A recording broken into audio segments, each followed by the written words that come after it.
Hello and good afternoon everyone, and welcome to Wildlife Safari from Djuma Game Reserve in South Africa. My name is Patrick and Kat behind the camera, Craig in final control. So the three of us, and we'll be taking around in this beautiful African bushveld and see what we can find for you. Very beautiful afternoon, partly cloudy, beautiful temperature, and we'll see what we can find for you. So let's go out and have a look around.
Actually thinking of the plan for this afternoon.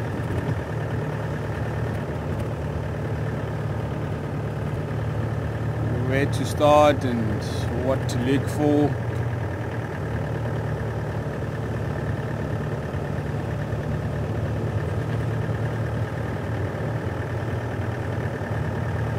Before I think of anything, is there anything that you would like to see in particular this afternoon?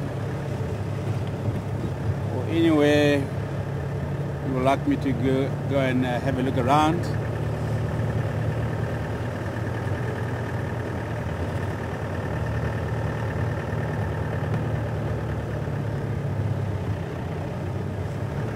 This morning there was not much happening around Western Gowrie.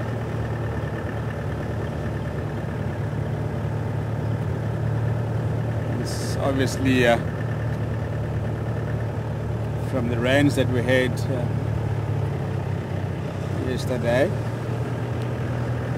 and after the rains, and then generally you wouldn't find too much activities around. Animals are still cold and uncomfortable, so they generally stay indoors until the vegetation dries up, the water puddles also dry up, and then they'll start moving around into different areas.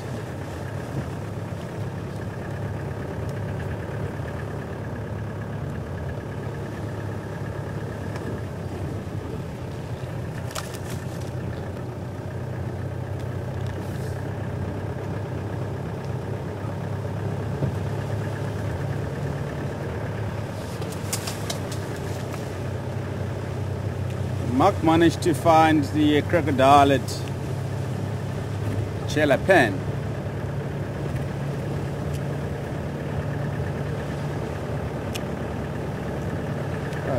Young Kudu Ball walking a crazy right in front of us. Now he's running away into the thick bushes here.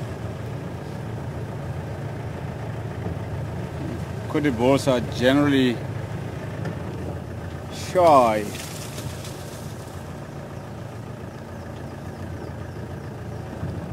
Now disappeared into the dense bushes.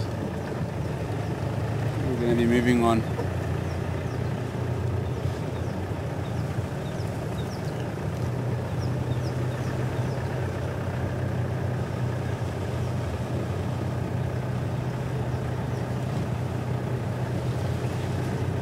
We didn't have a good look at the crocodile this morning because he was lying up in the long grass. There was also a large jackalberry tree on the way.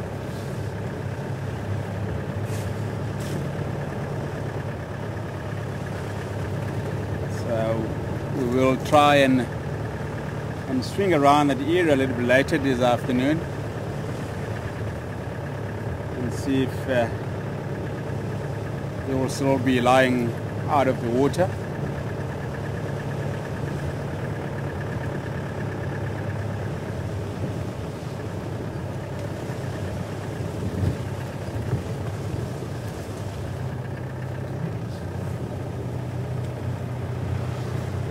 And there hasn't been any sign of the crocodile at Gari Dam.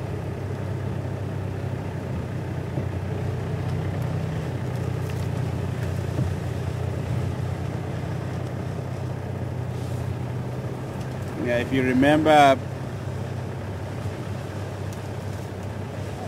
there was also a crocodile at Twin Dams.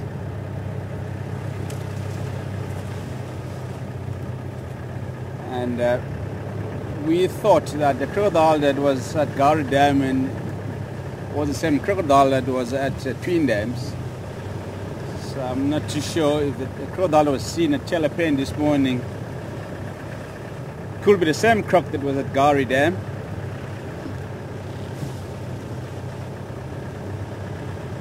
The crocodiles tend to move between dams, looking for the insufficient food source, which is primarily fish and frogs and other water insects. Sometimes they'll try and go for birds when swimming in the water. I've seen a large crocodile taking down a spoonbill in the Monyelete Reserve a couple of years ago.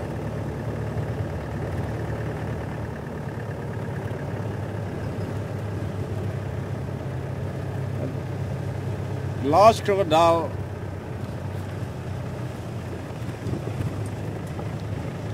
can bring down a large antelope such as the kudu, zebra, wildebeest, waterbuck and impala, but the chances for them to bring down an antelope are very, very slim,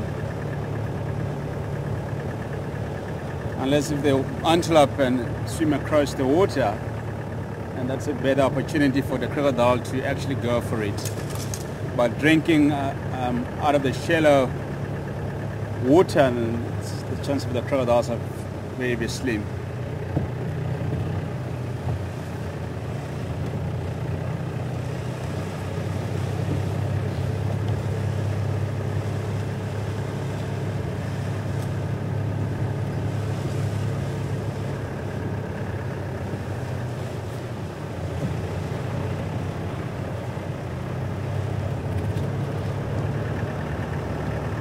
The crocodiles are capable of jumping out of the water to catch a prey, drinking at the water's edge.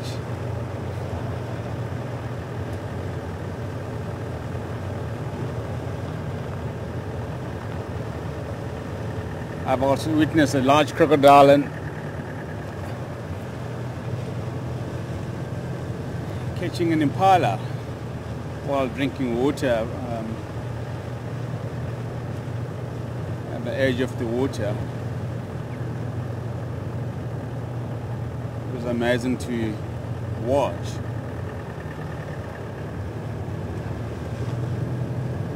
The crocs can jump out of the water about half of its body length. So if it's a 4-meter long crocodile, can jump out of the water about 2 meters to bring down the prey.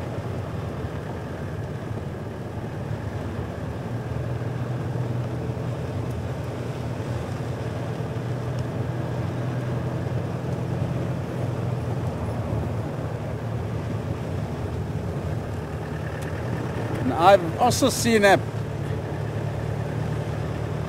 quite a few elephant babies and elephant youngsters. When I say youngsters, I'm referring at the age of between 2 and 6 years. And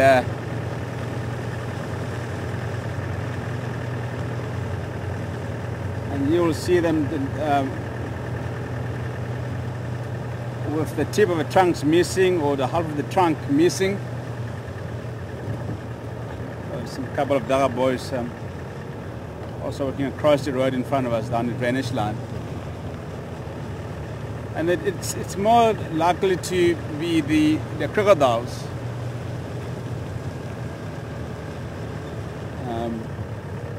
Trying to attack them and grab them by the trunks while drinking water in the deeper water.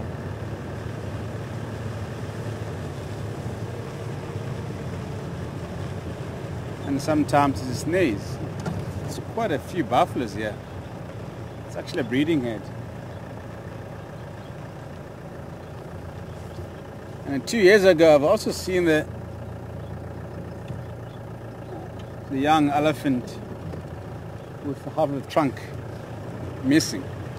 So it could have been from the crocodile that snapped it off.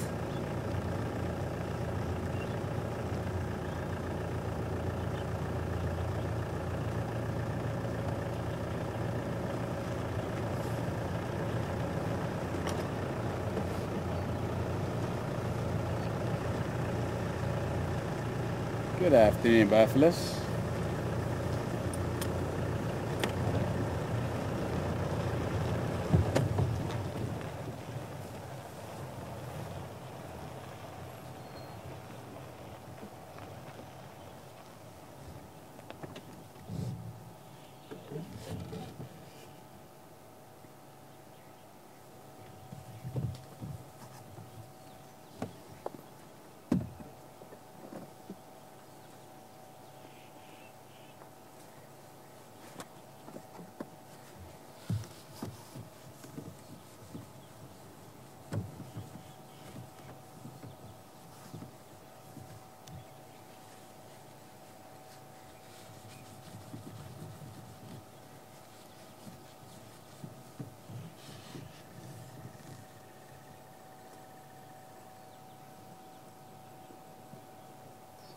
So I'm moving off to Tamboti Dam to drink. I'm just going to go back and see the rest of the herd chilling out under some trees.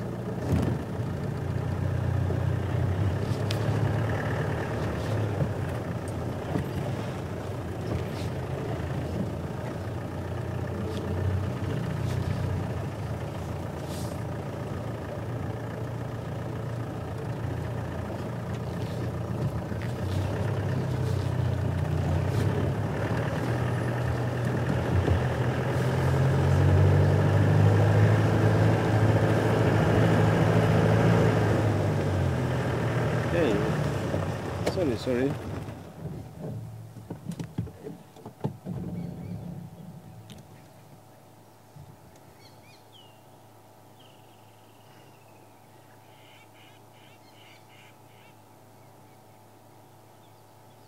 It's quite a large herd of buffalo. Probably about 100 buffaloes.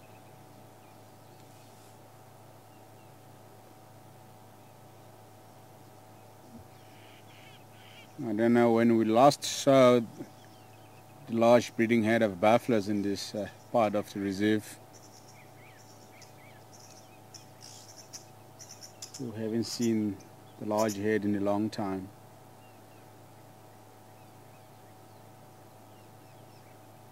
So we often see the daggaboysen under conservation.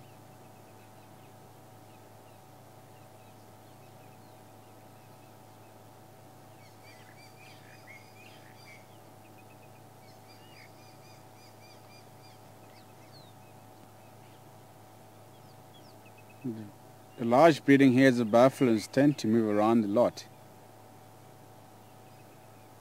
They cover up a considerable ground almost every day, looking for better grazing areas and also the water availability.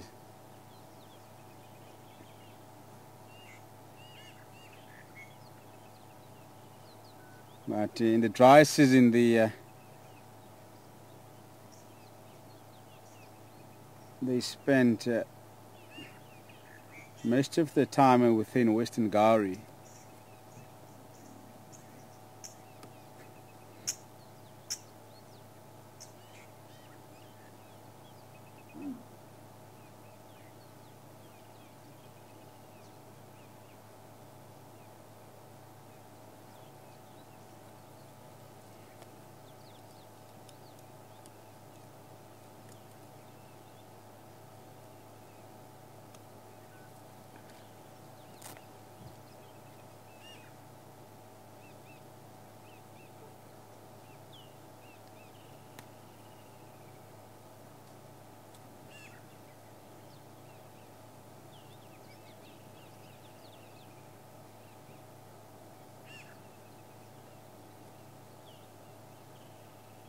They must have been lying down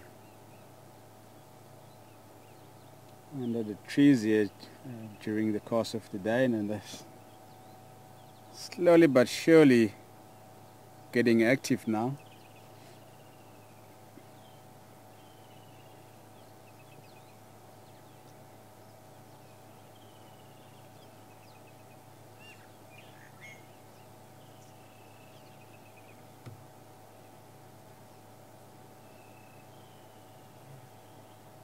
The majority of the herd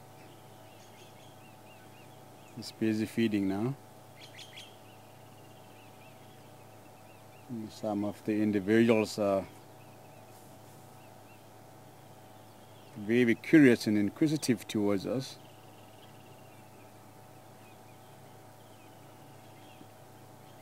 Typically the buffaloes are very inquisitive and curious creatures.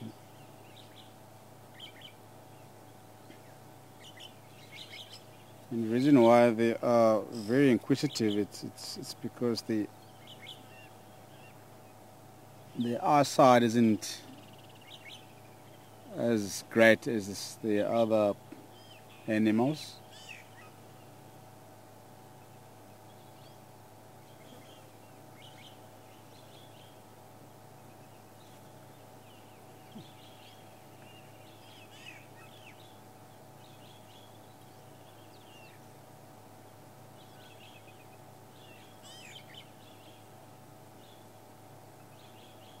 And once they get comfortable with a presence, and they will also start feeding.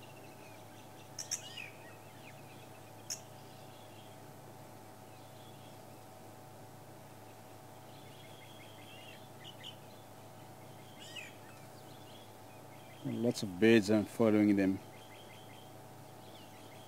the insectivorous bird species. They tend to follow the grazing animals just to flush out some insects for them.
There's also a few oxpeckers sitting on the different individuals.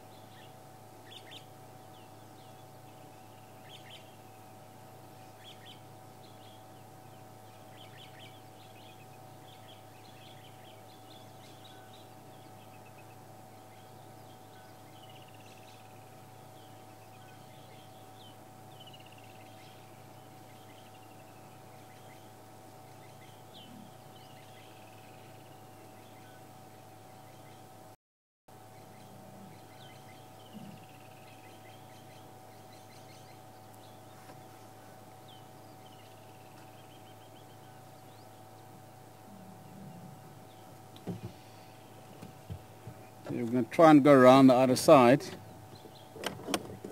of the herd and see if we can have a better view of them.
They're about to cross over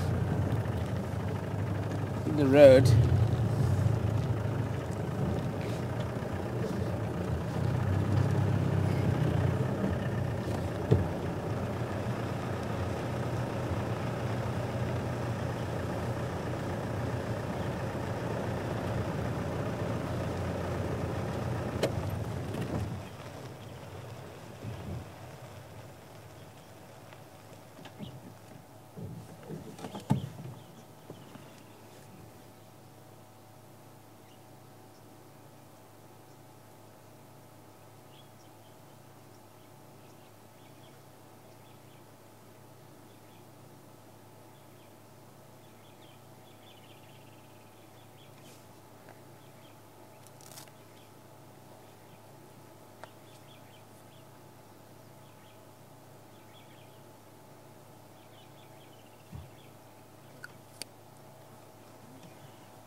There's a big bull walking across the road in front of us.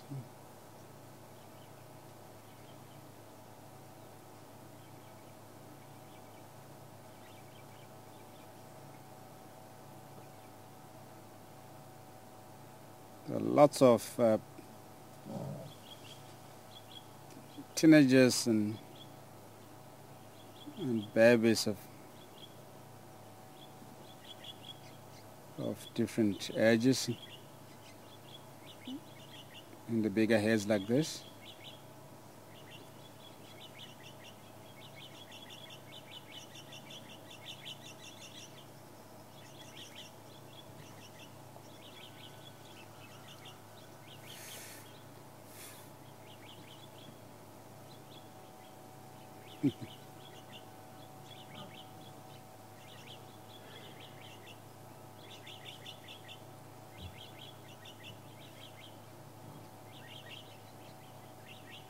They're also going to Tamboti Dam to drink and possibly lie down and roll around in the mud over there.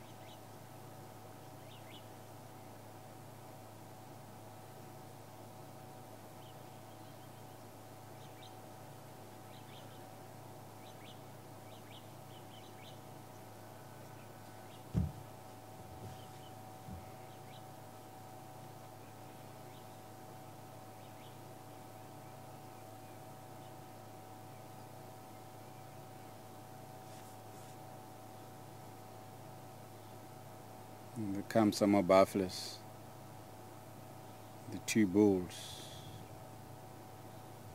There's the cow running with the youngster.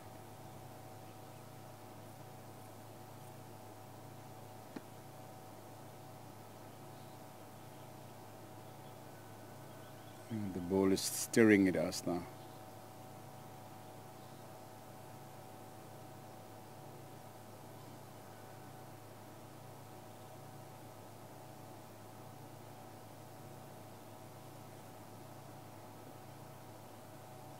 There we go.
The large heads of buffaloes like this are usually followed by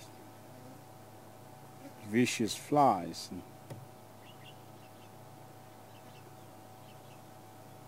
Because the most individual animals in the head and have wounds and scars, and obviously there's flies and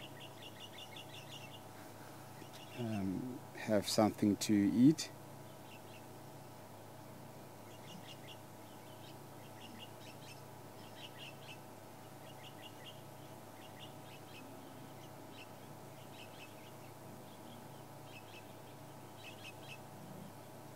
Just look at the bunch of birds and following them as they are moving through the long grass.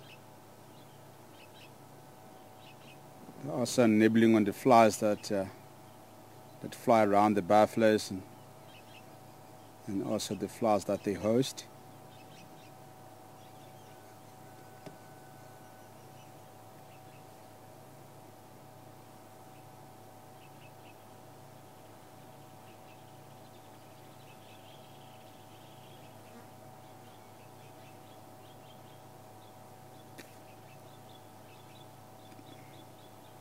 So if you park next to the buffaloes, and then you'll be covered with different flies.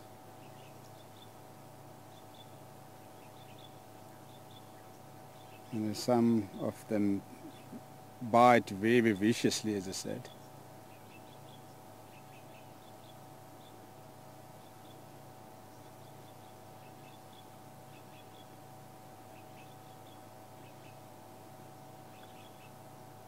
when they bite the buffaloes and then the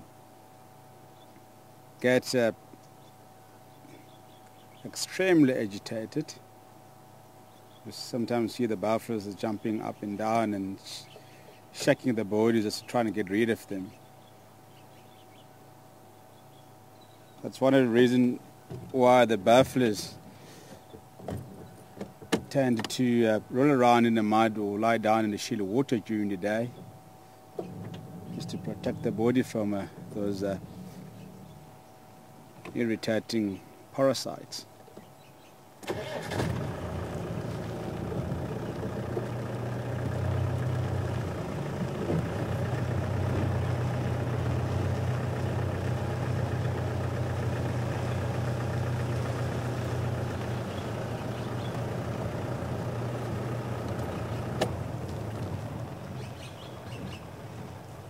Look at this guy here.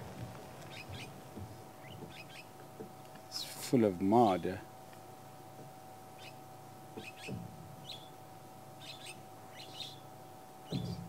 And he's also in an excellent condition.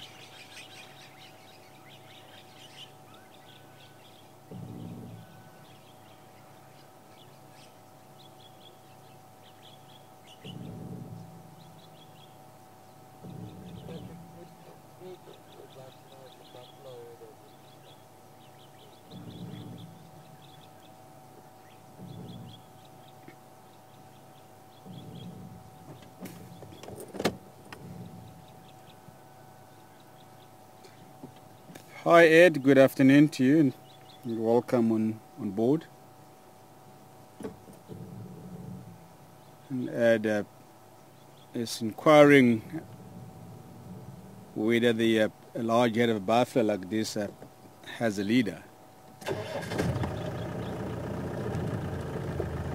Not really, Ed. They have what we call the pathfinder.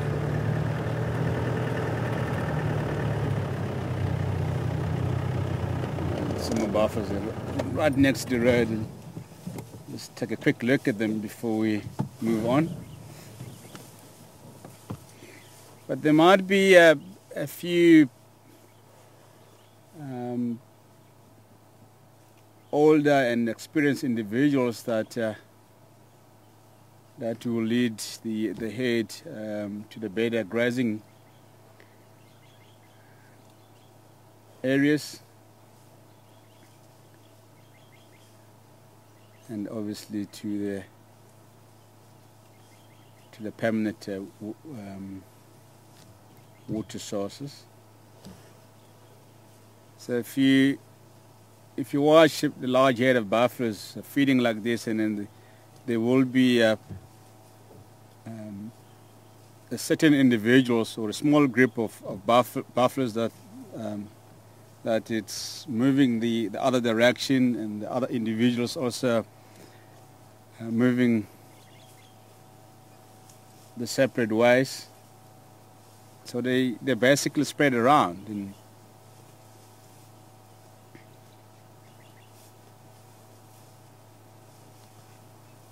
But when they are moving to the dams to drink water, and they tend to move in a single file.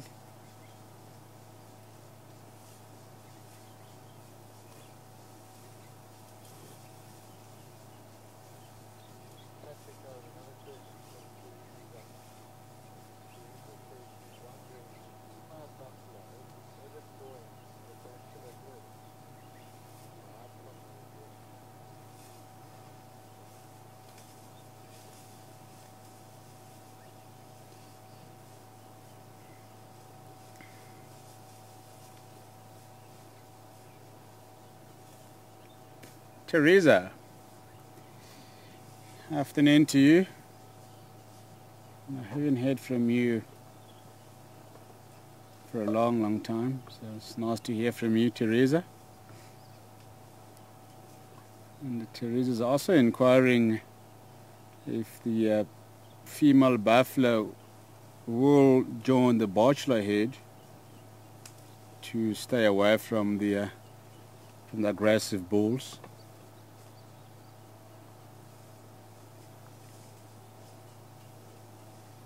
Certainly they do, Teresa, but I'm not too sure if they are trying to stay away from the aggressive bulls and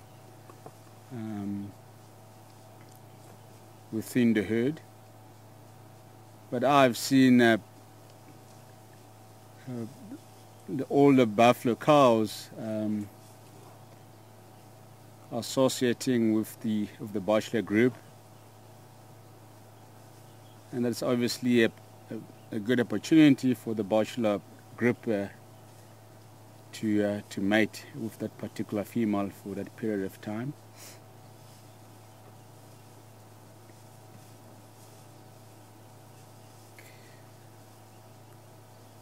But I think it is generally the older buffalo cows that join the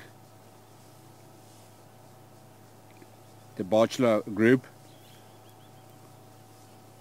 because they also get to the stage where they can't keep up with the breeding herd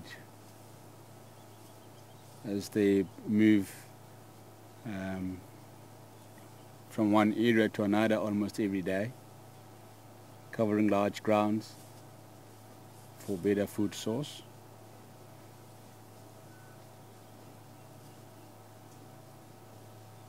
Because I've never seen a young buffalo cow joining the bachelor group, and it's usually the older cows. Maybe sometimes the young buffalo bulls will also join the bachelor group.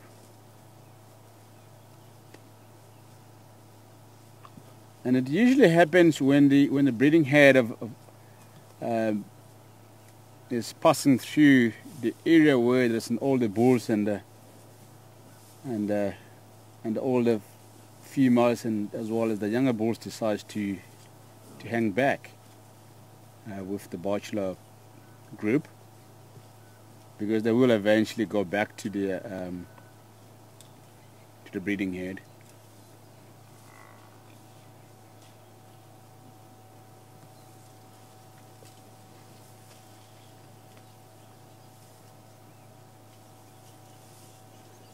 Especially the young bulls, I mean, they have to go back to the herd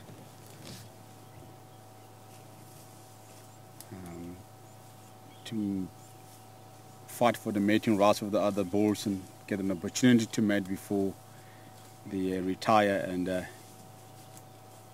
join the retirement group.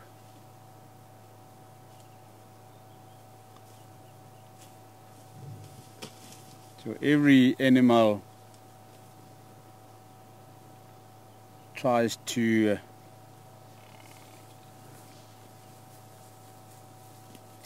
spread his gene before he retires. That's very, very important to them.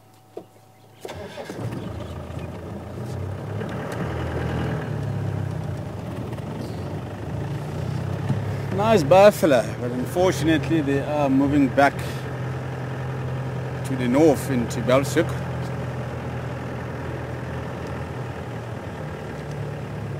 They will come back again. Cheers, Buffs. It was nice to see you after a very long time.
we're going to go and scratch around Belfast Dam area and see if there's any movement of anything in that particular area.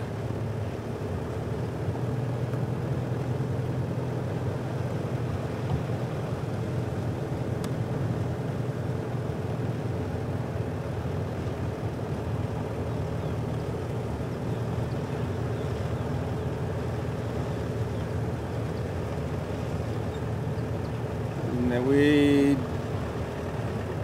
didn't see any elephants this morning.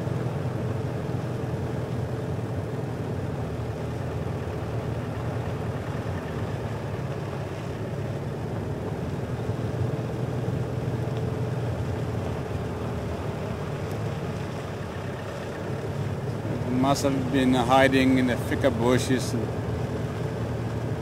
drainage lines and riverbeds this morning.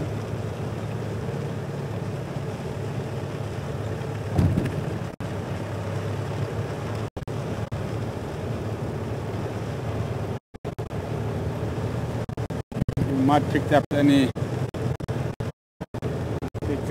some fresh elephant tracks on Chillicothe line.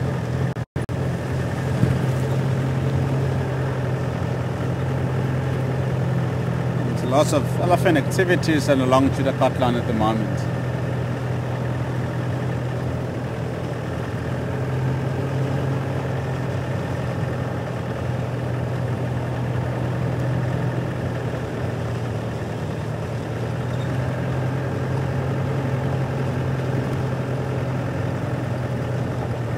And the giraffe course is finished. Spelile completely. Just the bones left. And this morning there was a couple of hyenas and nibbling on the bones. The vultures are gone. I don't think there will be anything around the carcass today.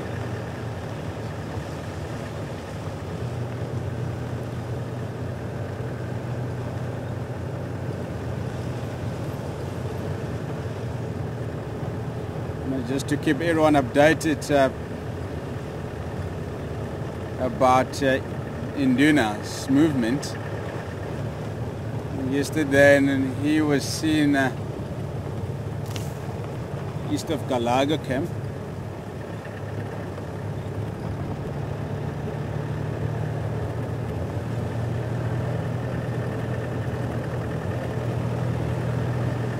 He may be coming back into Western Gari any day soon. And there hasn't been any news on Karula and the cubs.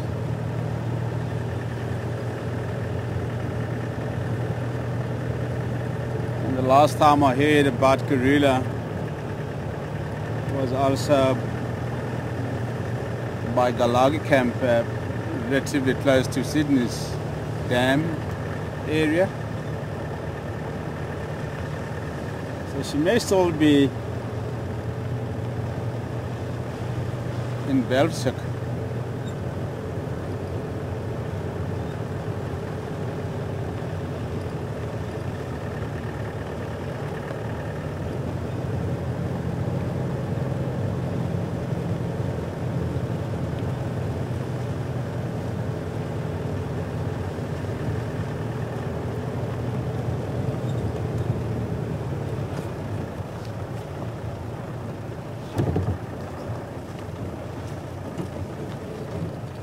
Karula is getting a little bit of pressure from the hyenas that are around in the area, lines that often come through.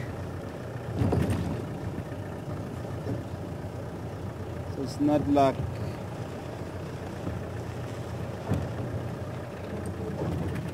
a couple of years ago where there were a few hyenas and a few lions in the area.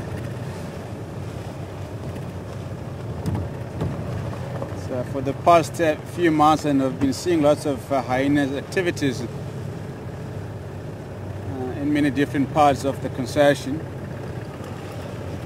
And lions have also been around, as I said. So she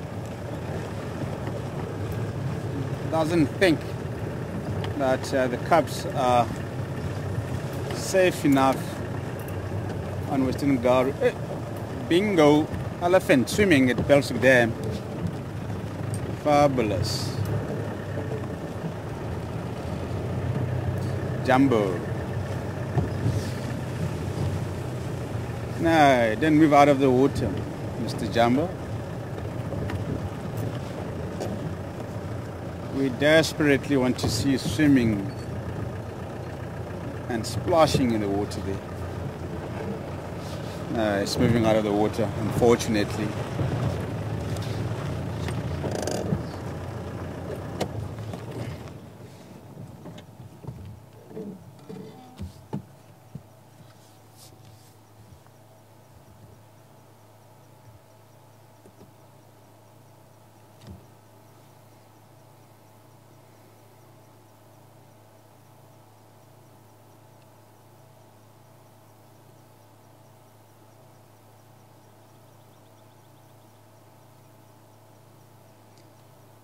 It's the first time I see a black elephant like this. Have you guys ever seen a black elephant like this in Africa before? He's moving behind the trees now, starting to feed slowly.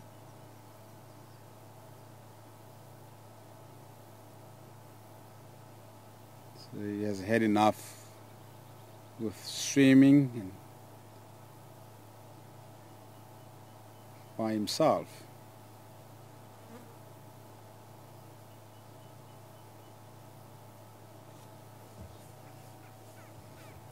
So he's a relatively young elephant bull, so there might be some other elephants within the vicinity.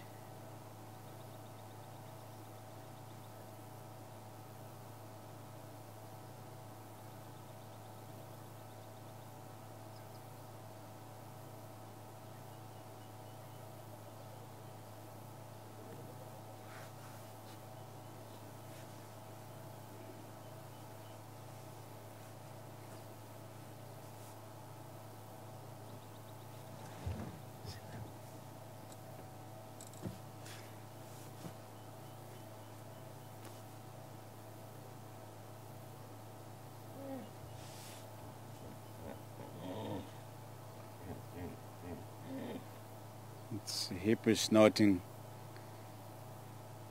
on the far side of the dam.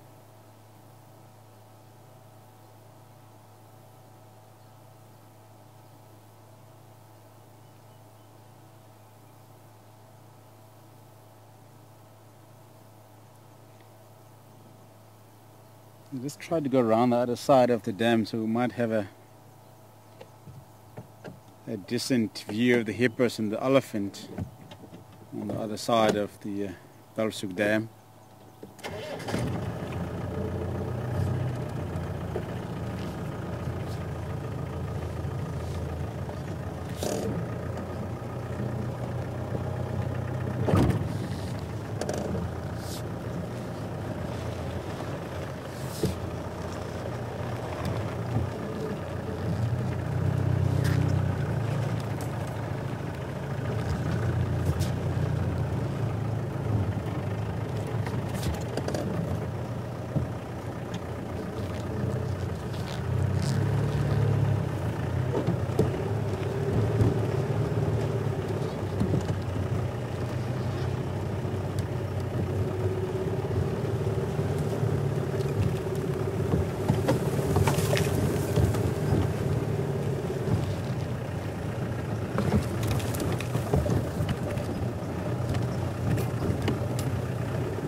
Yeah, it's moving along the edge of the water now. It's going to quickly go around the other side.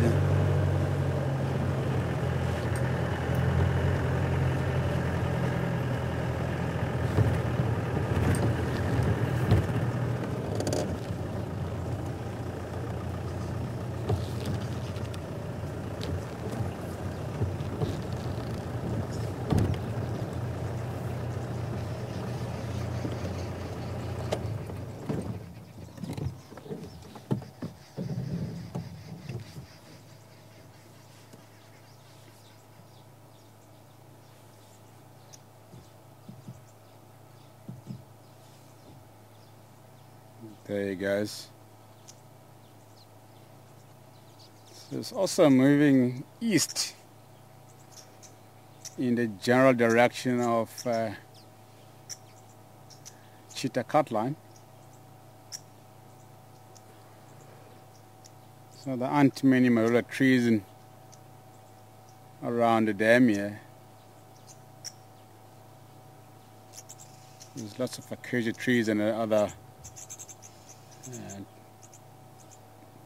tree species.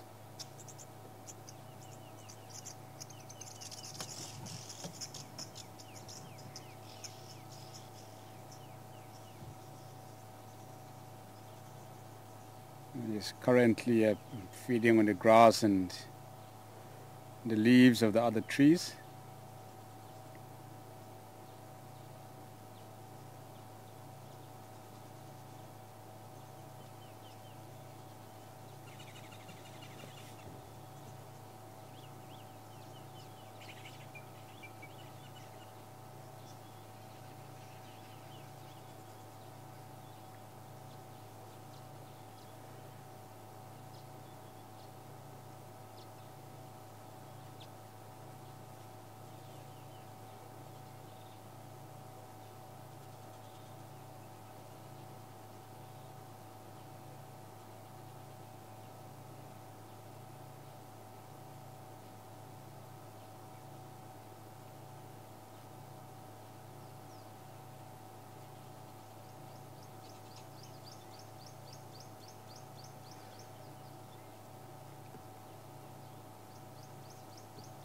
He's trying to hide himself behind the vegetation there.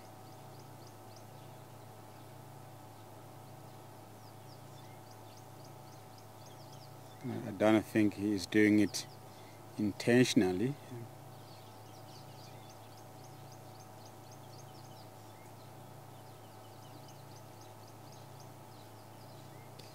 It's just feeding on the nutritional food.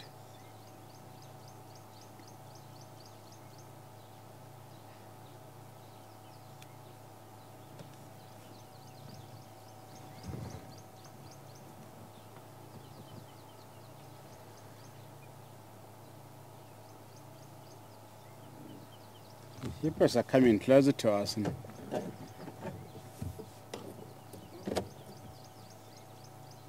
let's just go around to the other side as the elephant is disappearing among the vegetation.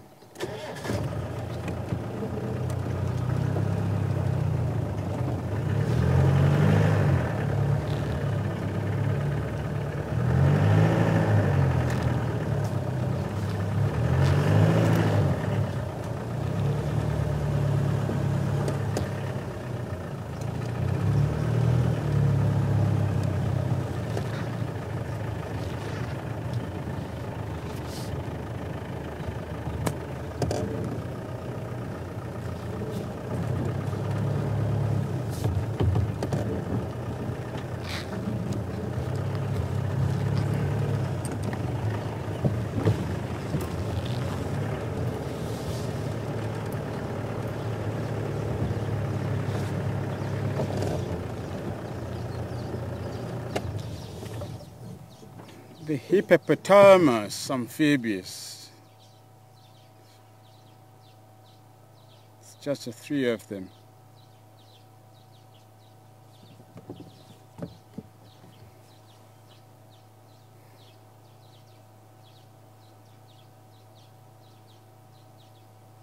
It might be the dominant bull hippo and the two females.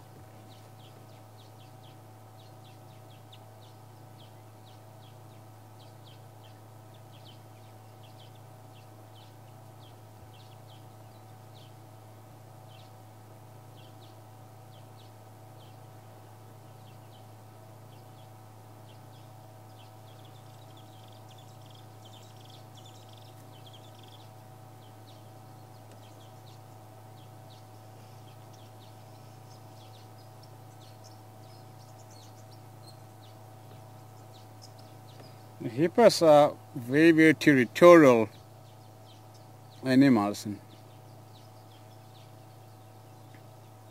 So under no circumstances that a hippo bull or a territorial hippo bull will share his females with the other bull hippo.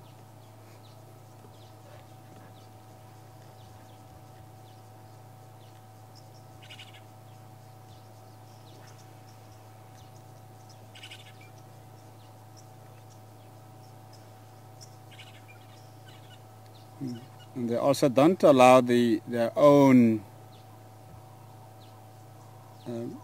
male offsprings to live within the territory after a certain age. If they do insist to stay in his territory and he will try and kill them.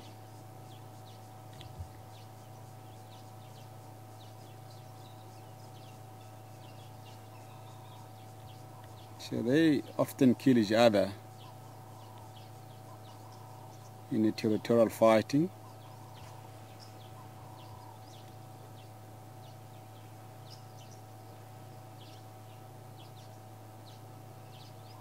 Then every day the hippo bull and patrols in his territory intensively.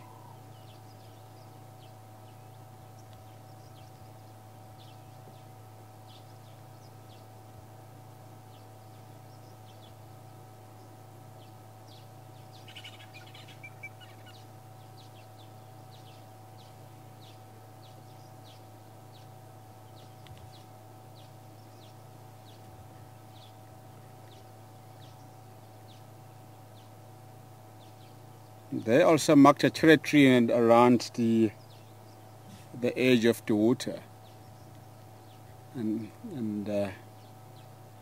obviously mark the territory on the boundaries of the territories, which they often use the roads and the well-worn game path as the boundaries of the territories, because it's very easy for them to patrol and demarcate it.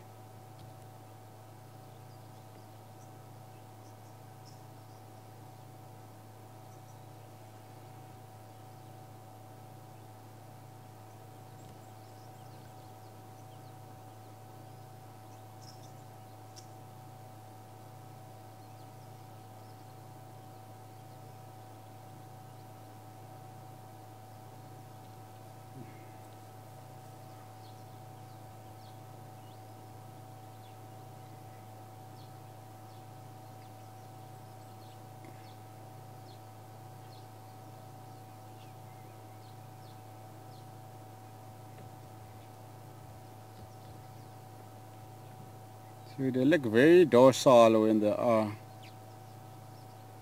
in the water, but they are actually very mean and aggressive creatures. So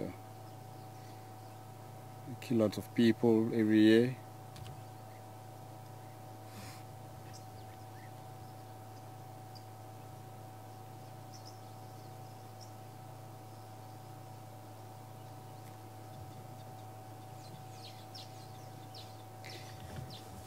Alrighty.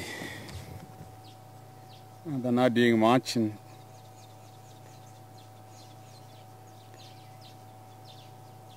they're very, very well accustomed to the vehicles.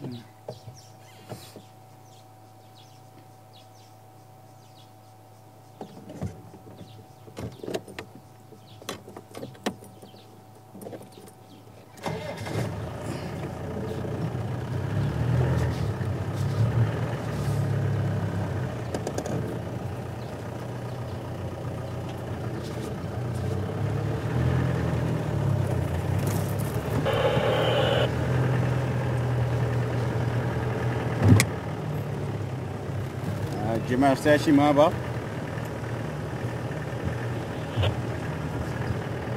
If you copy me, one Madad and Lovu, west of Belsuk Dam, and Sambinyari at Tamboti Dam. Other than that, not much from our side so far.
Incredible.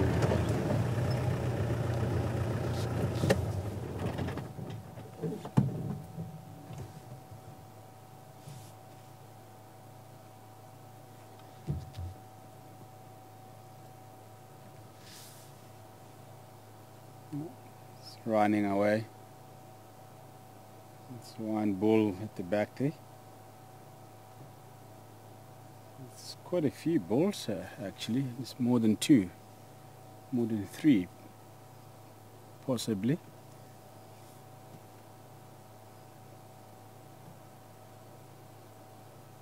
That's all the bull that we're looking at now.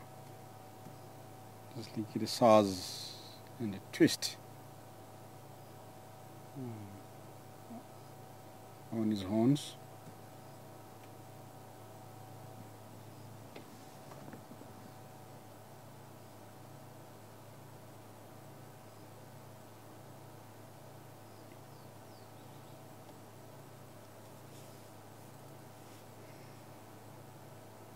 The kudu are predominantly browsers, and you often find them in the very dense vegetation areas like this, and sometimes in the riverbeds and drainage lines where there's a very high nutritional food available.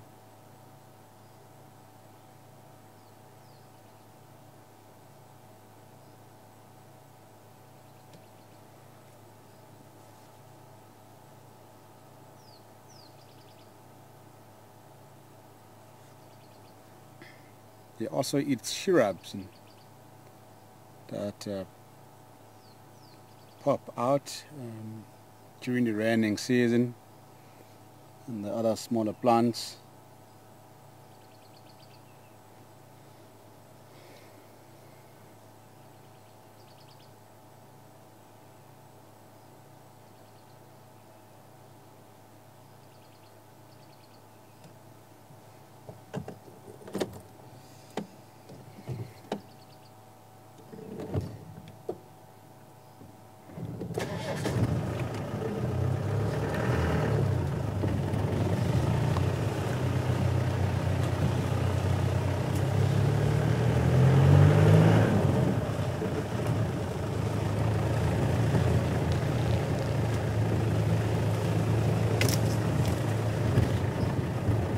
And they are also capable of jumping over big fences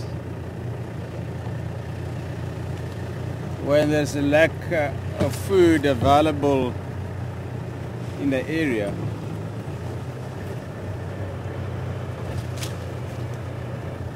There are none of clearing up fences of about 2.5 to 3 meters long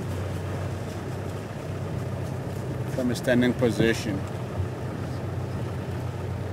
So they're incredible good jumpers, the kudus.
Couple of old elephant tracks here.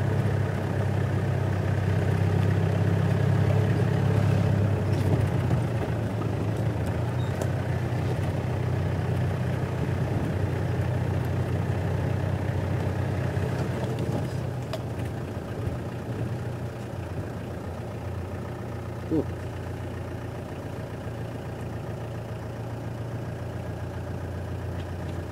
Fly in my ear, in my eye.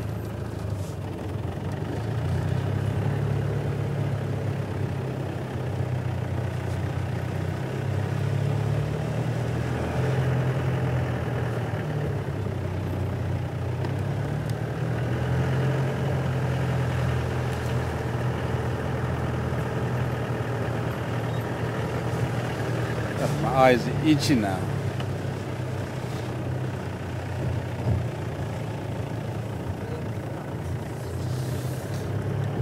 I am blinking rapidly.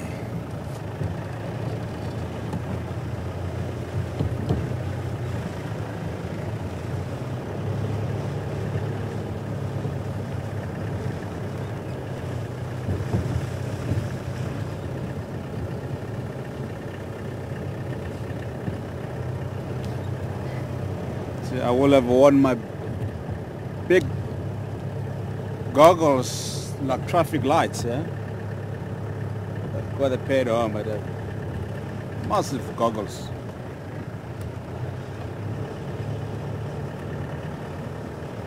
They're about the same size of the traffic lights.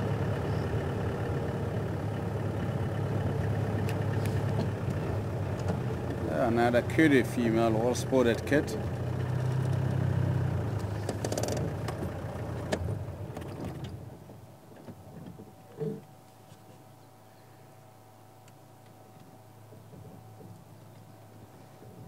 See how relaxed he is compared to the three boys that we just saw now. They are generally very relaxed, the females, and than the boys.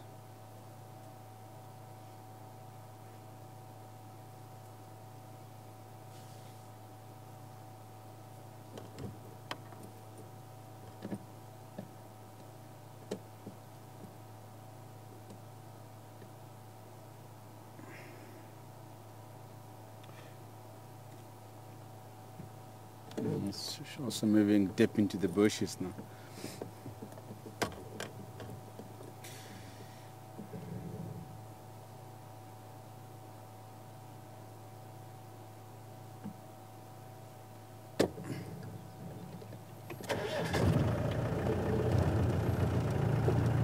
The reason why the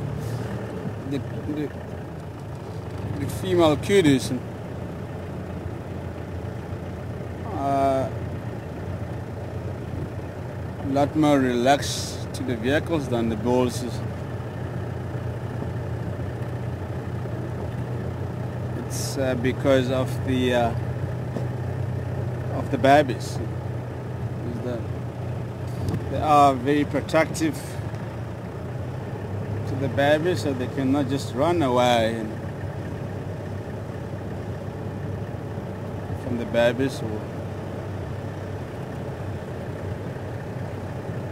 because they may get eaten if they leave them unattended or escape. So that's the major reason why. So the bulls tend to travel on their own, and sometimes in a smaller boys club. And they've got nothing to really worry about when they escape from the vehicles or anything.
We are currently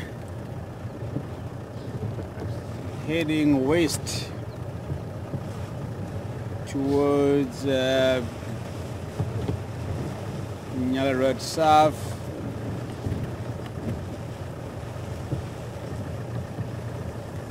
We're gonna do Nyala Road South, Spaghetti Crossing, Batelia Road, and back onto Chidakot Line, and head west again towards Twin Dams, Chelapen, and up to Zawis Road and Beckers Road at the area. We're going to try and cover as much ground as we can this afternoon and see if we can pick up anything interesting. maybe more elephants, even rhinos. Apparently Mark had a brief visual of rhinos off Chalapan this morning.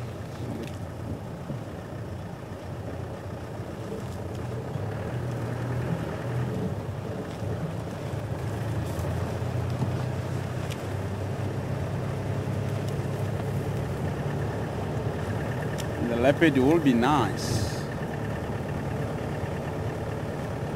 We can manage to locate the leopards. Misho, actually. He hasn't been seen for a long time.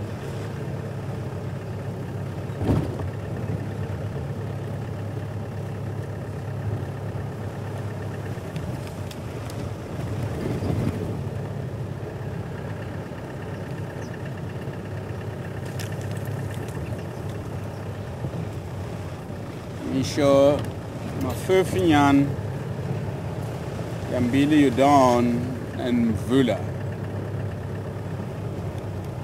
Mvula is probably the most impressive leopard that we get in this part of the Sabi Sands. Massive leopard. His head and a neck about this thick.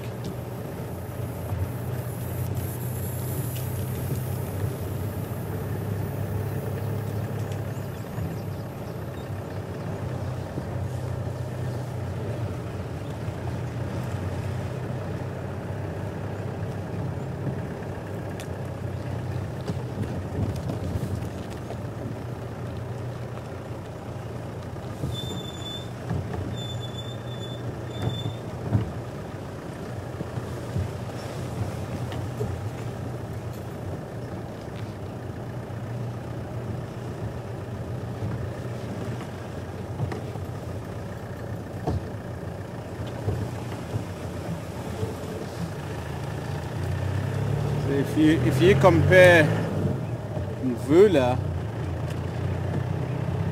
with Yambili Udon and Mvula, they pretty much look like toys, you know.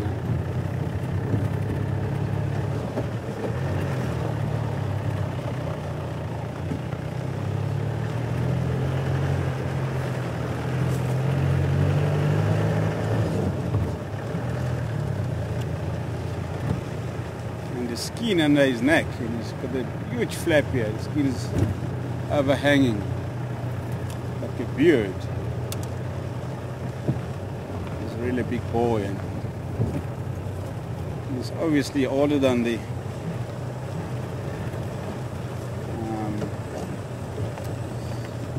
what's his name? Yambili Udon and Mafufinyan.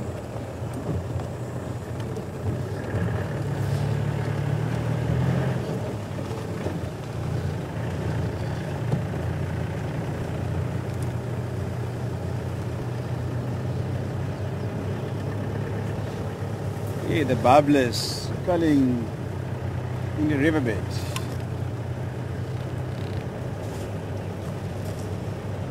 I haven't heard them calling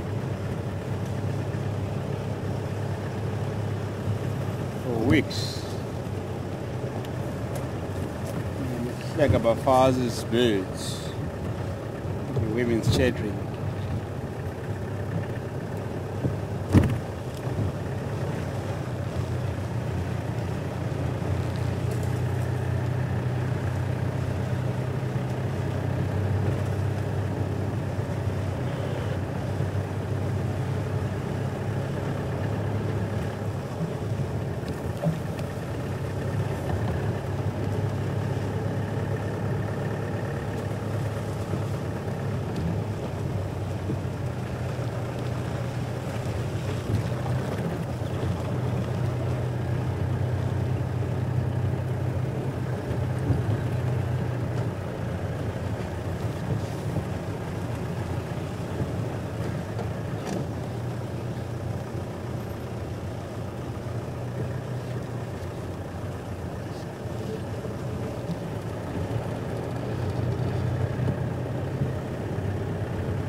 It looks like we might have some rain again tonight.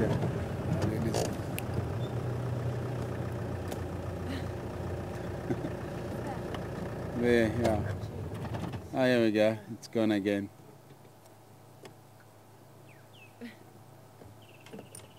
Birds are very difficult to catch them on camera, yeah.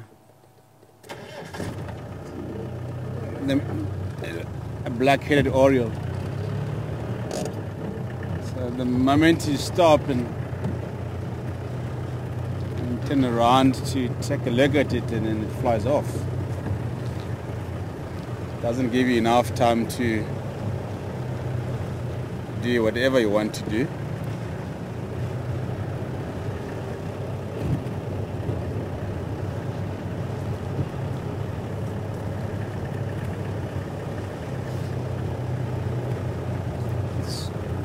Very few birds that tend to pose to the camera.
Look for tracks here. Cricuta tracks. PC Gonzo hyena tracks.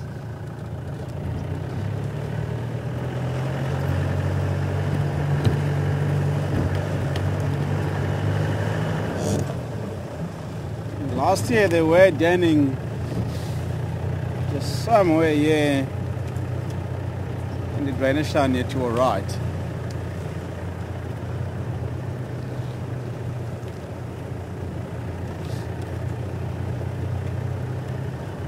And they moved to the other den south from here.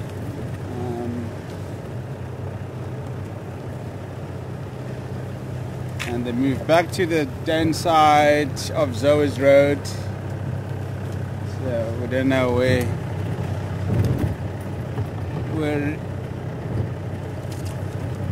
where their communal den is. Hasn't been located yet.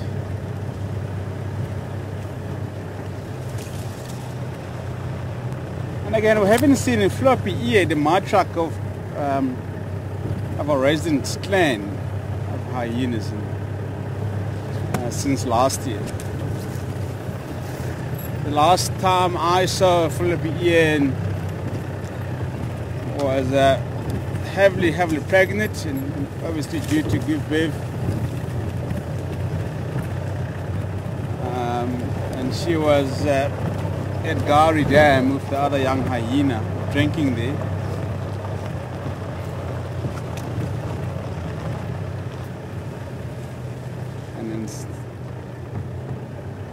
And I've ever seen it ever since.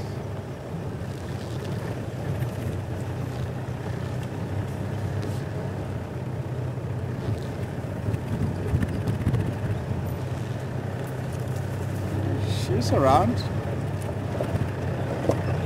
I suppose.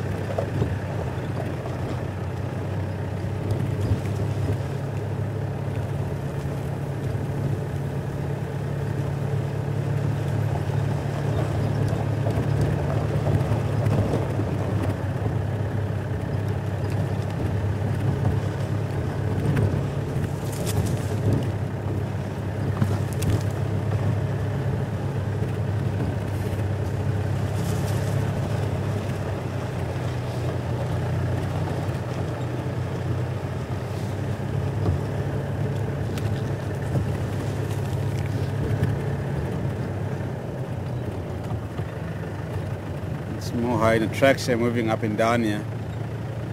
This is from yesterday.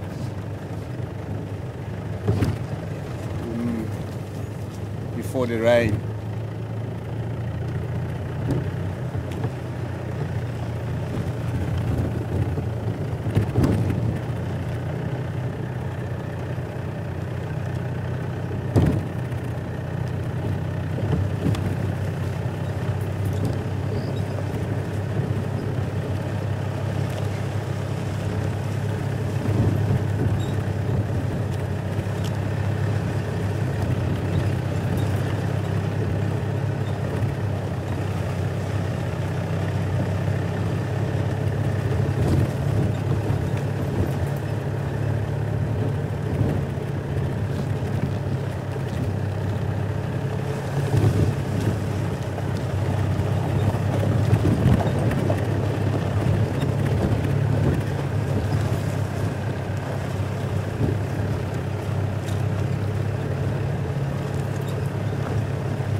I was anticipating a huge storm last night, but unfortunately and fortunately we had a lovely soft rain. There was a thunder in the mountains, lightning in the mountains, and it was looking extremely scary, and it was very, very dark. As you noticed, the picture was quite dark yesterday afternoon, and between 5 and 5:30. And yeah, the weather changed. Very, very unpredictable, as we always say.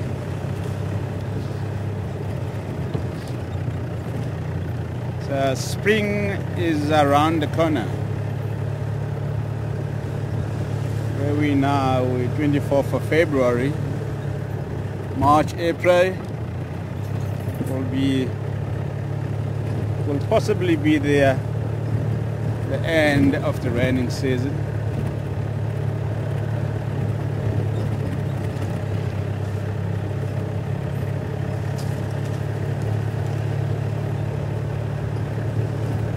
And having said that, it doesn't necessarily mean that it's not going to rain after April, and we may still have some rain around May and even June.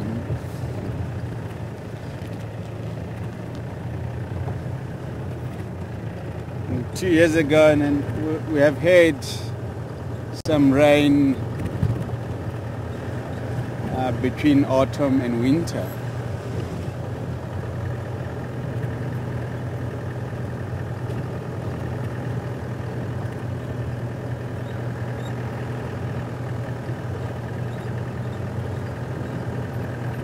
I can imagine to have some rain in winter and how cold it gets after the rain or during the rain.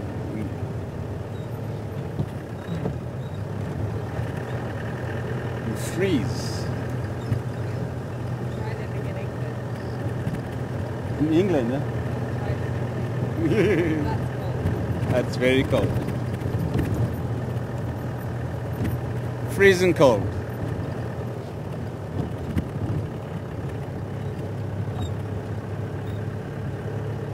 But our winter doesn't get as cold as you get in Europe, as Kate said behind the camera, that if you really want to experience winter, you must go to England. I'm not gonna live there. I don't think I will be able to survive. With a winter here, and in the middays, temperature is nice and mild. The temperature only drops after the sun sets and before the sun rises. And obviously in the midnight, and it gets extremely cold. But during the day, it's fantastic. So just some days where it will get extremely cold, but not, if I say cold, it's not freezing cold like you get in Europe and England and other parts of the world. The people do walk around in a short pants and short sleeves, maybe just a one layer or 2 layers. You can walk around bare feet, so it's not that cold, if you know what I mean. But Joburg is different. Johannesburg, it's winter there, and it's a lot more colder than the Lawveld. This area where we are, and then it's known as the Lawveld, and the high Johannesburg is also known as the Highveld.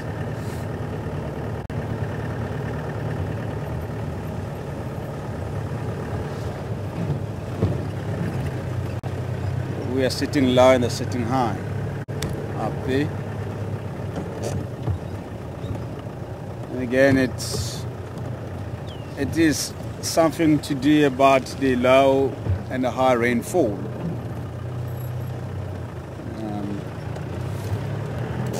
In summer.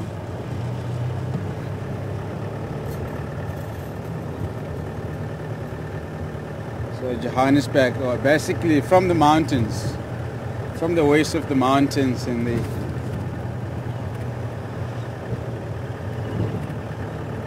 there is a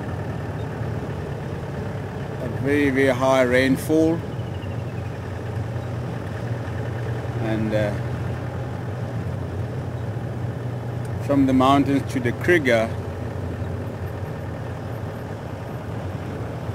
we get a low rainfall. So that's where, or that's why this area is divided into two, due to the different high falls that we get in summer, and obviously the weather or the climate is slightly different. Just like you go down to Cape Town, and the climate is completely different to here, and the seasons are other way around.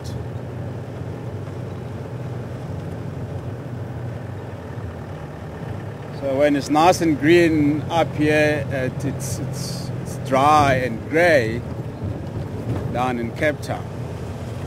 When it's cold here, then it's hot there. When it's hot there, it's cold here. So it's as I said, it's completely other way around.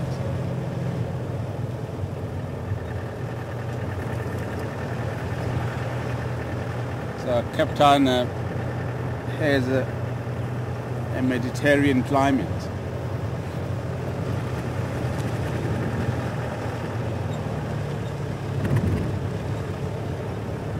I think I'm talking too much. I must look around and transport things to show you folks.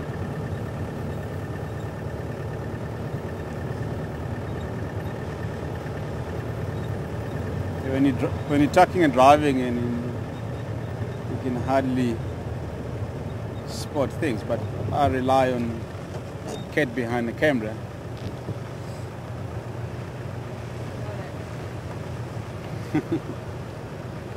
They've got eagle's eyes, and our camera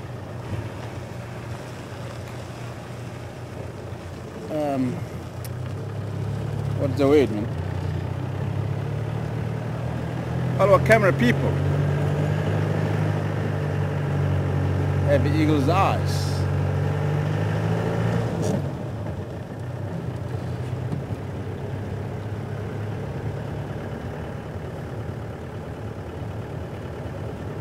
So they often spot things before we see them. What's happening around Baboon Span? There's one impala standing there by himself.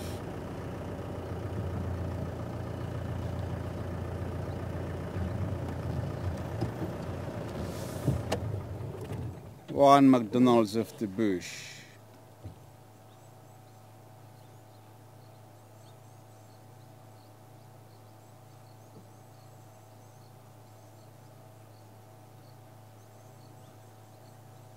He is looking around and listening around.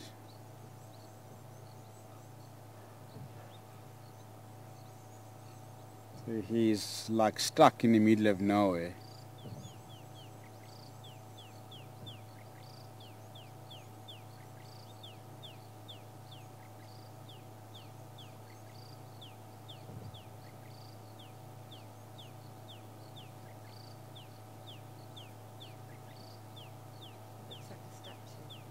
Yeah, absolutely, yeah, he is.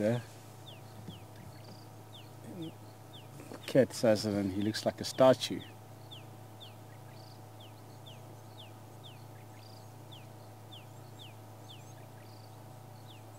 He's standing absolutely still and dead still, and it's not even blinking or moving his head around.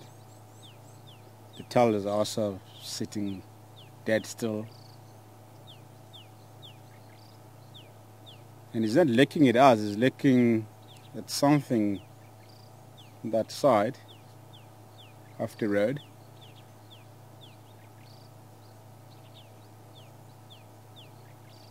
Might be looking at the other male impala, standing and staring at each other in the distance.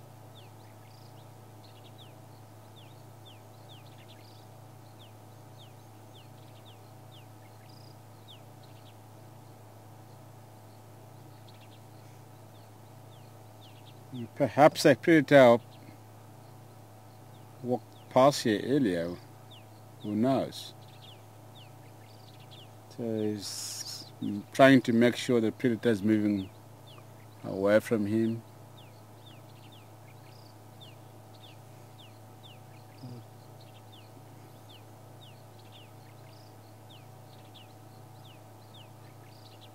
It's difficult to go, sir.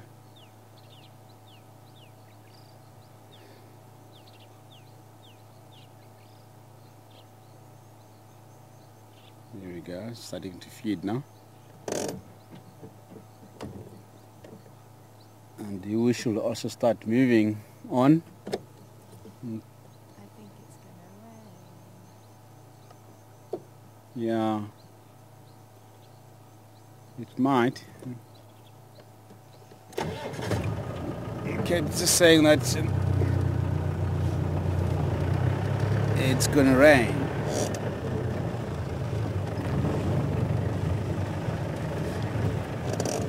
Yeah.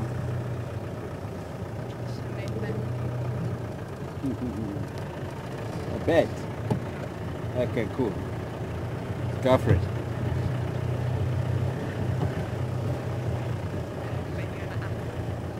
An apple.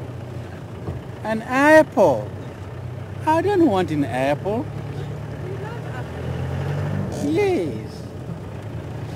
I need something different. I know I've got lots of apples and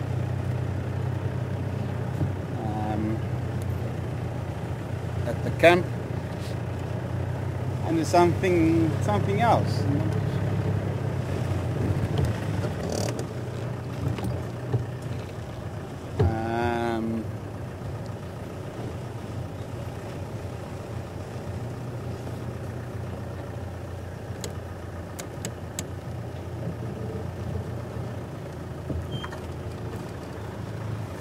Good afternoon, Abhishek and Ninjani.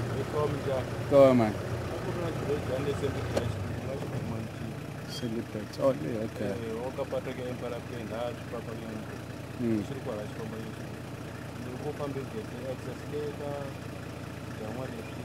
Oh, yes, I see. Okay. Okay, cool. Okay. Beautiful male impala just down the road, yeah. I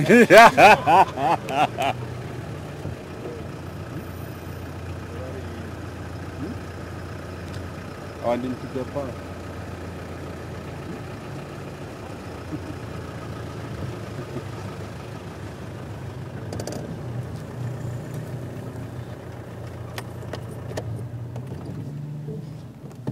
Henry was just telling us about the rhino bull on Sandy Perch North, and he was mobile towards Sydney's Dam.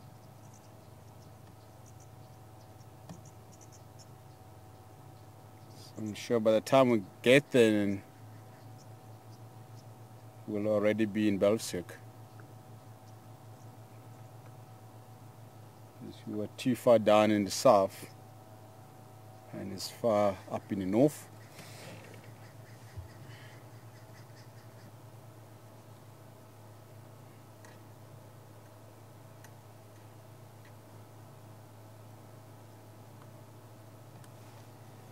There's a couple of Egyptian geese swimming, looking for water insects to eat before they go to bed.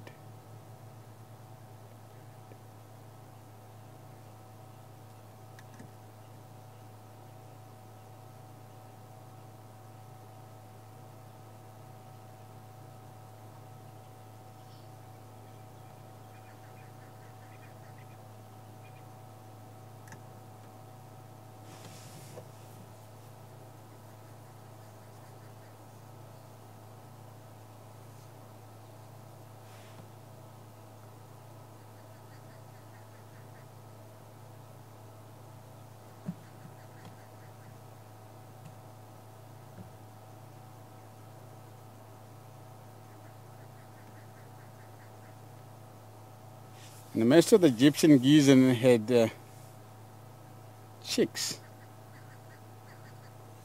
2 months ago. They must be relatively big now.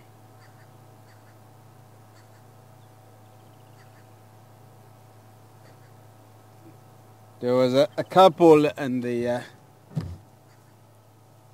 and goslings that we used to see at Gowrie Dam, and haven't seen them in a while. I don't know where they went. And there was also another group at Belsuc Dam, and they had 10 regionally, and last month I saw 6, and there were 4 missing. The cooled have been eaten by birds of prey,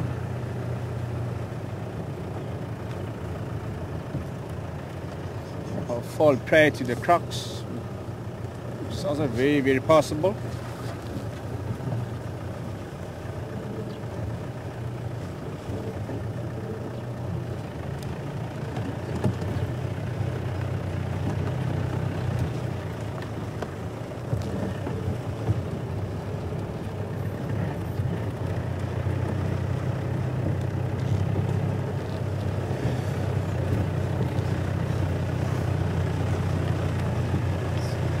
They are the seasonal breeders, and the Egyptian geese. Hello, McDonald, another McDonald.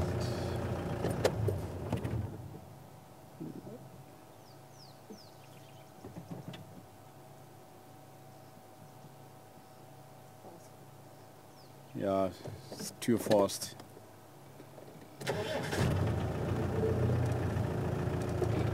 It might be the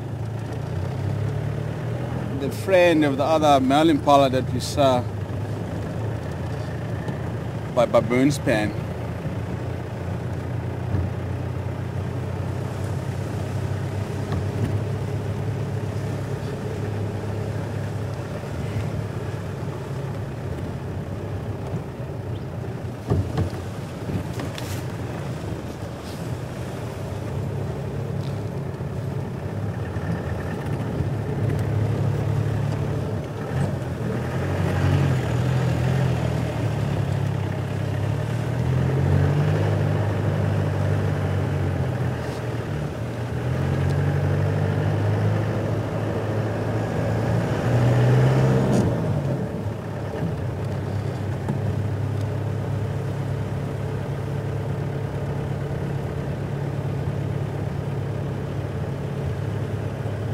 So we are slowly making our way towards Chilapan to see if the crocodile is still there. The Nile crocodile.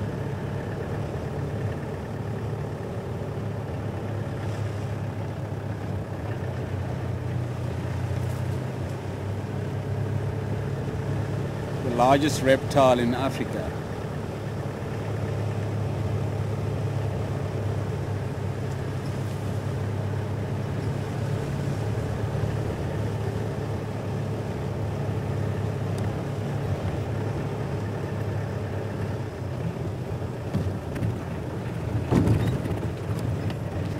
Do you like crocodiles, Kate? Do I like them? Yes. Yeah. Why? They look ancient. They look edgy. They look like prehistoric. Prehistoric creatures, yeah. Like going to Jurassic World. Yeah. No, It's scary. it's scary.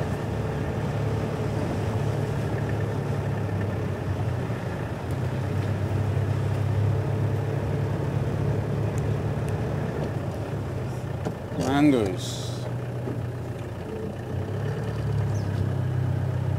Dwarf mangoes. And this morning you saw the whole colony of mangoes running around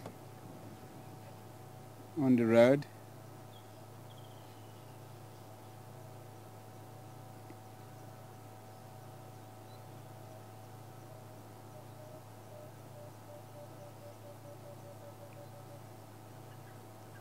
They are very cute little creatures.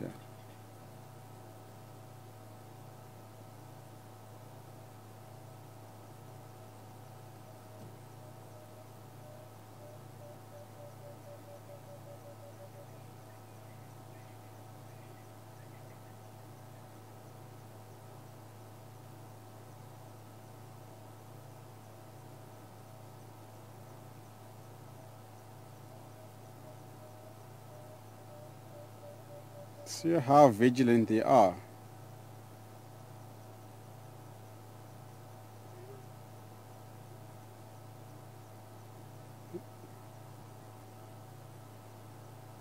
There are lots of animals that prey upon the mongoose. Birds, leopards.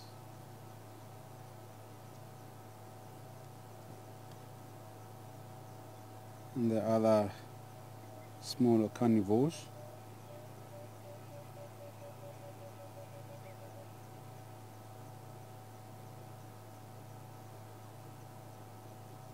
The birds of prey are their main enemies.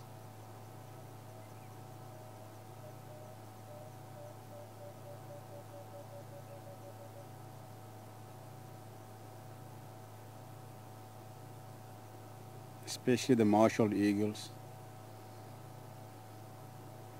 and the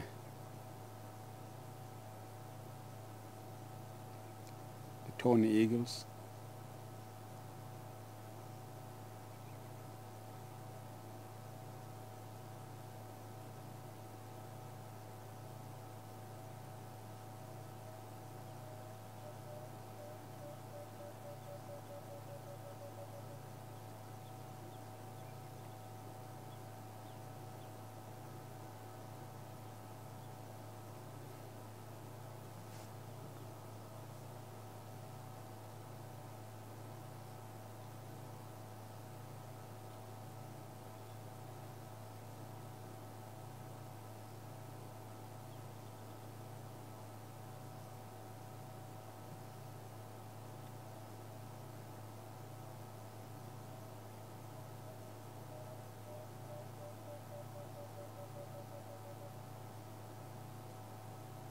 They are also known of collectively attacking and killing snakes. The dwarf mongoose. I think they're the one standing with the hind legs, looking around. Very interesting little creatures, yeah.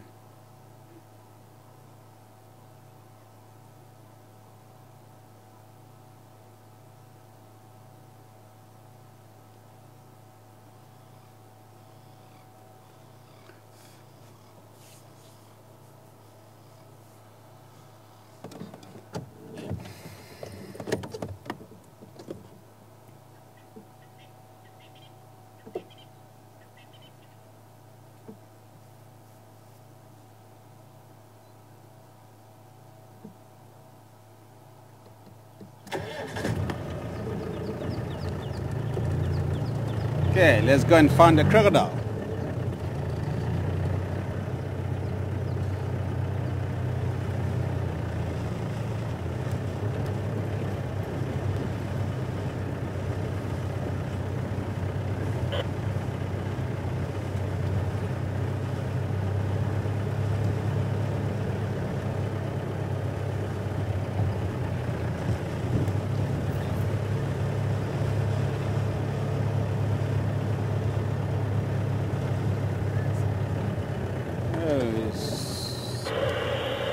Squirrel bouncing off on the road in front of us and moved off to the right into the grass.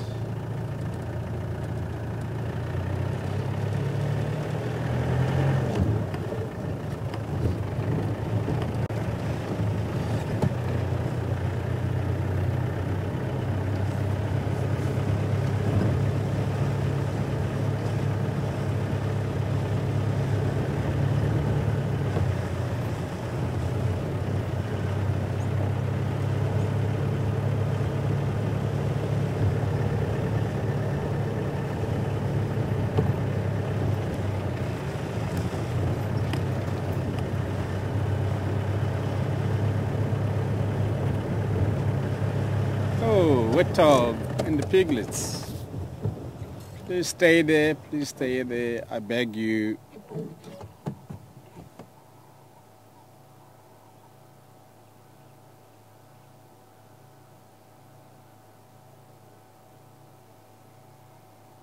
Six warthogs, one adult, two sub-adults, and the babies.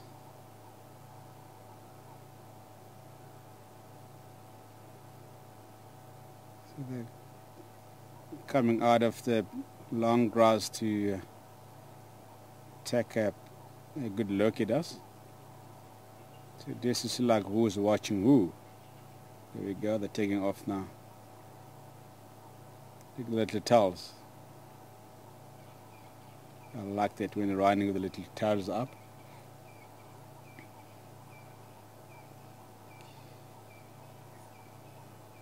And that is called a following and communication mechanism.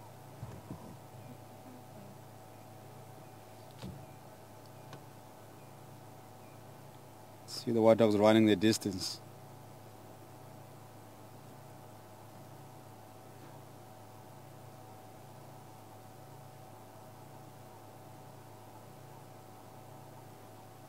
Natal Franklin sitting in the fork of the tree, busy cleaning itself.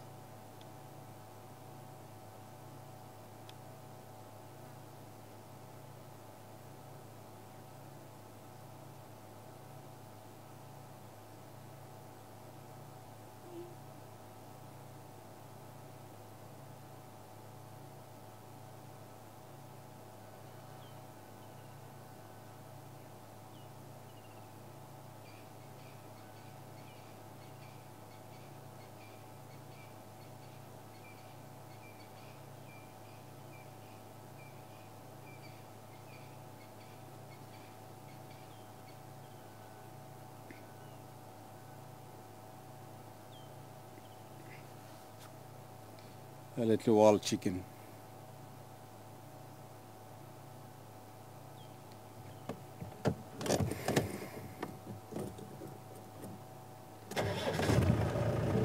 Cherapan is right to our right here.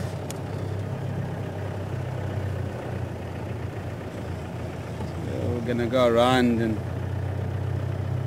see if the croc is still there.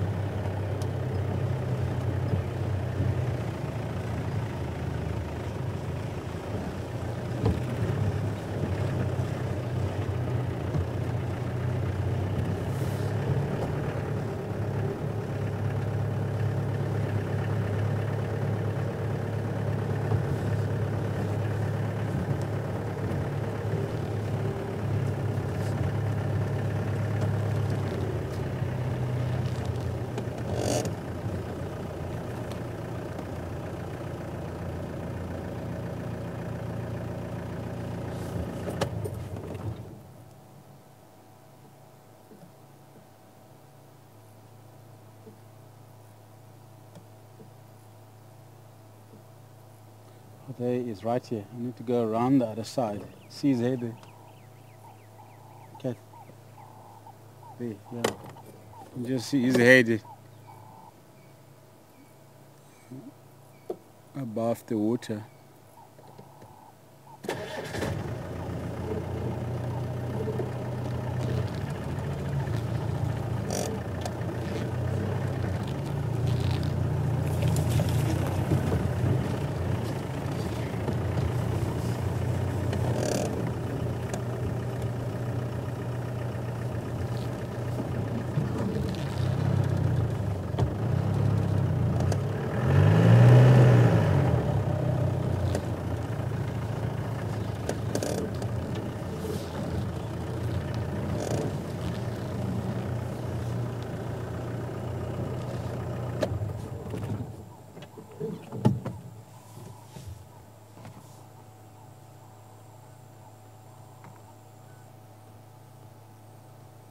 He's under the water this afternoon.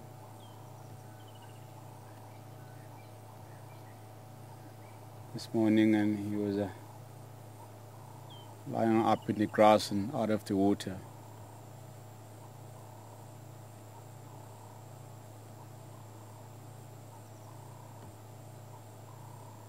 It has been quite hot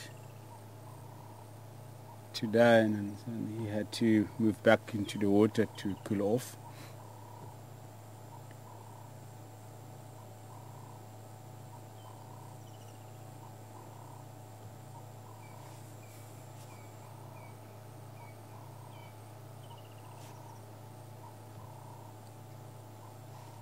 This is where we did the frogging about 3 weeks ago. Nearly 4 weeks ago. So now I'm frogging at Chelapan. Also in the other pens, you know, it's oh. Can you imagine if you come frogging and it's a croc here that you don't know about his presence. And this reminds me of when Peter Pretorius swam at Belsoek Dam, and 2 days after he had swam at the dam, there was a crocodile at the dam. He's gone under the water now. So it's like going frogging at Gowrie Dam or any other dam in the concession. This is what you may find. Crocodile. As I said earlier, that they tend to travel between the dams.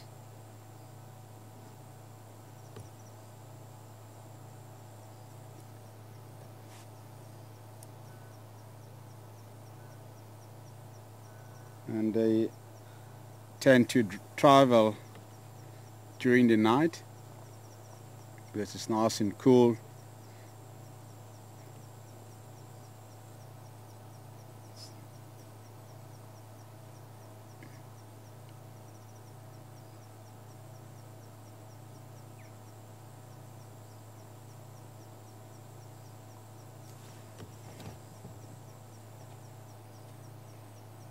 So he might be stuck in the Ganda.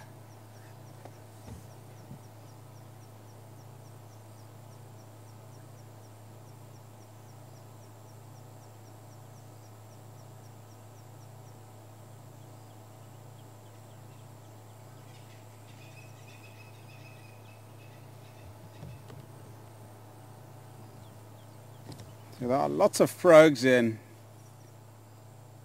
so you might stick around here for a few days. There he goes again. His head is up on the surface of the water.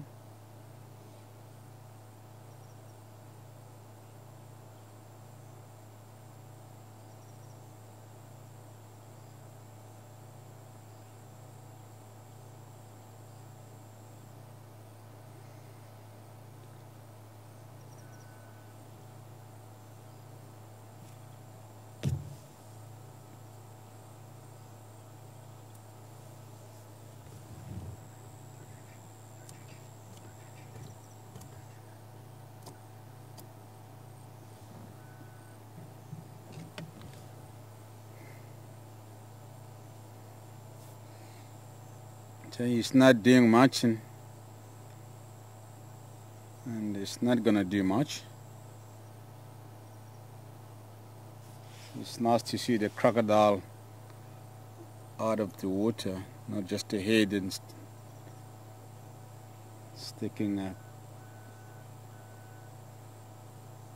on the surface of the water. Okay, shall we move on? Let's hit the road and see what else we can find.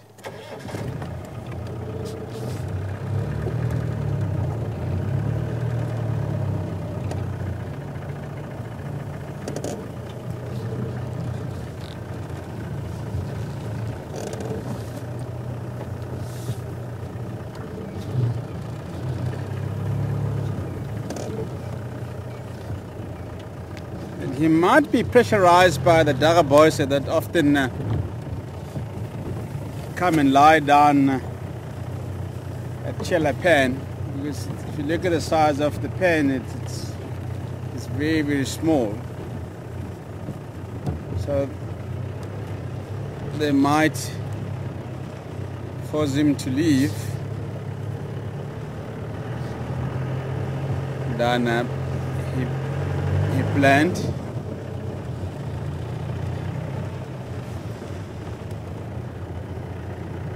And then we expect him to stay there.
Ruth, good afternoon to you.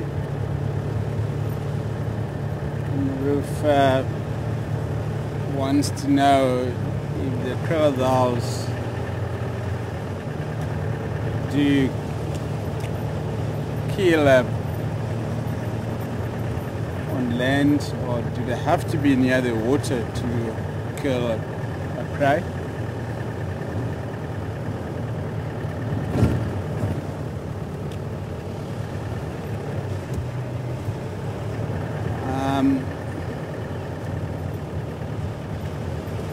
It depends, Ruth. It depends on the size of the prey. So the smaller prey, like a bird, and the crocodile will be able to kill it on land. But obviously, it wouldn't be able to bring down a large antelope on land. So it has to be in the water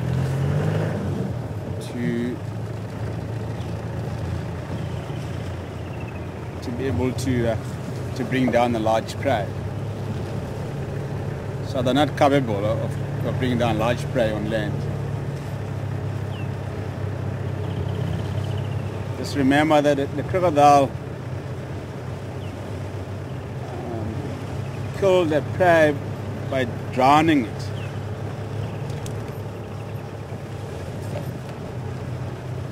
So they spin around the prey under the water and drown it.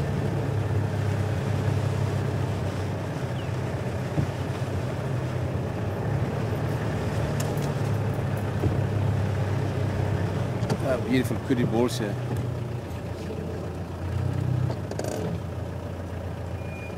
I've also seen them scavenging on the carcasses in the Kruger. The kudus are running away again. This is the same T-balls that we often see around at Treehouse Dam. They're moving deep into the bushes. So I think we should leave them in peace and carry on.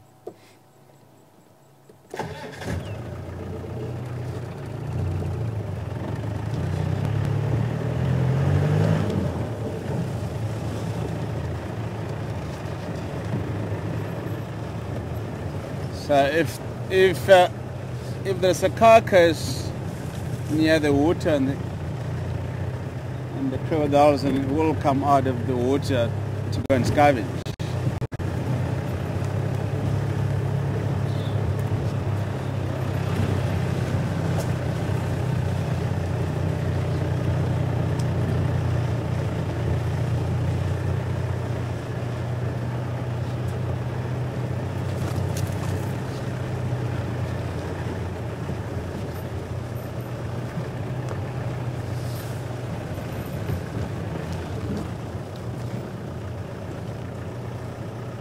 Where is Hamgo this afternoon?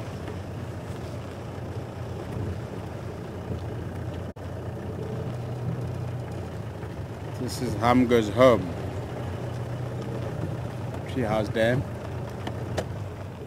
Just sit here for a minute or two, and if he's in, then he will come out.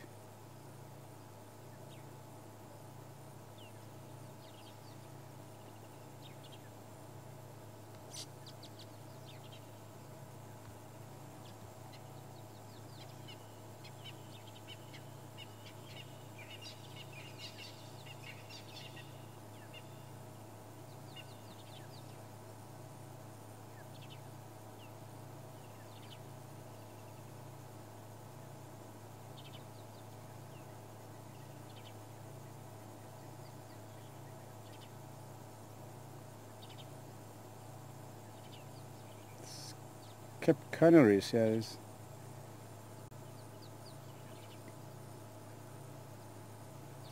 Wow.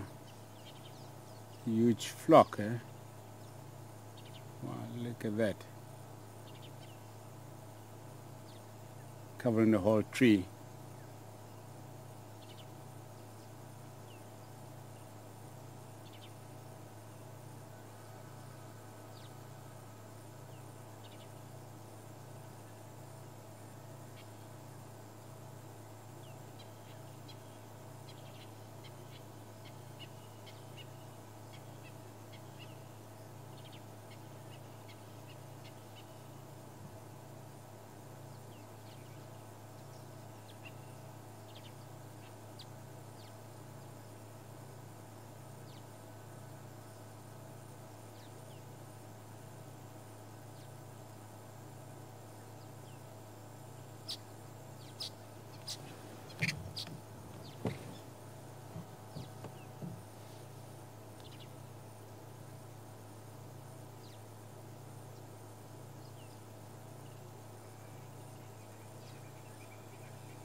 Flying from one tree to another.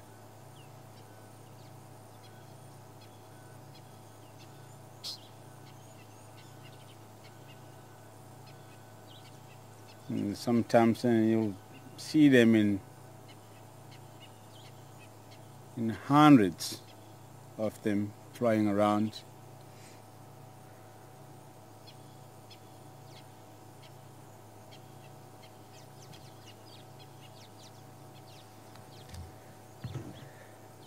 Hamgo doesn't seem to be here this afternoon.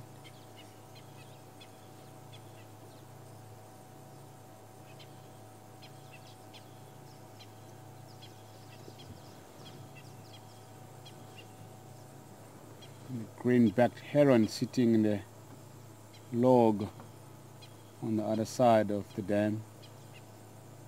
The first time I see a green-backed heron since I've been here.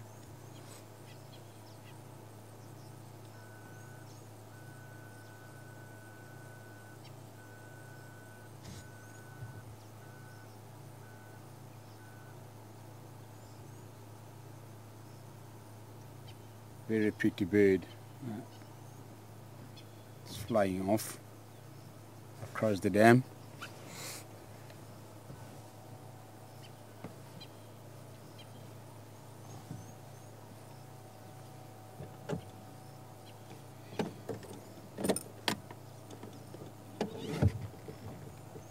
Okay, let's move on.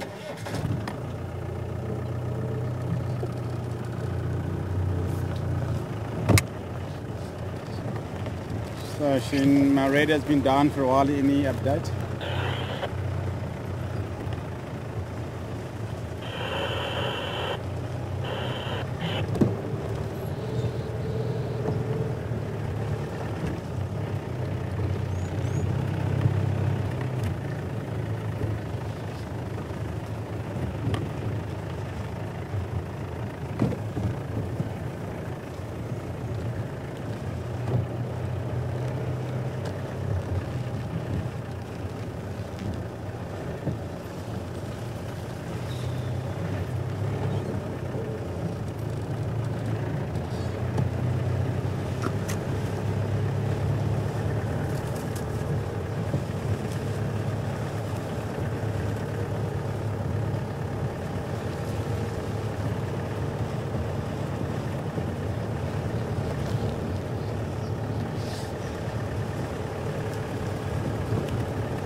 Magnificent Nyala bull. I was going to keep a distance to him, otherwise he's going to run back into the bushes.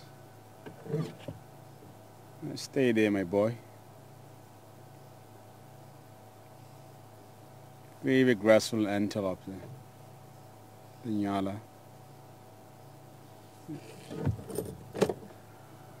That was very quick.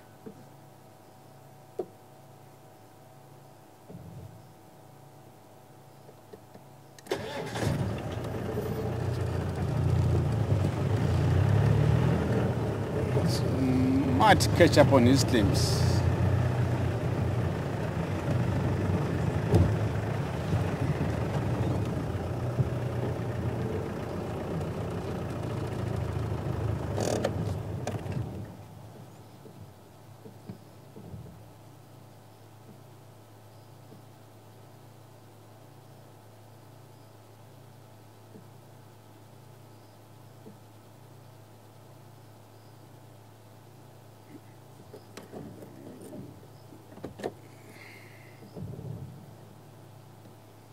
Just gonna go lay it forward and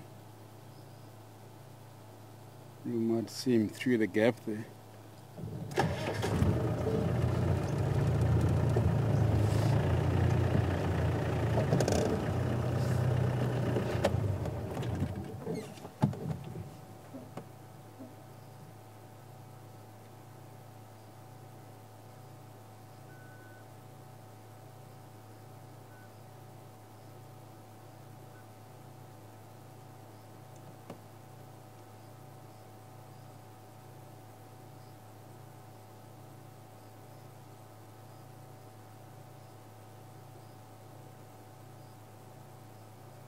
It's got a very beautiful tail, very, very fat and fluffy.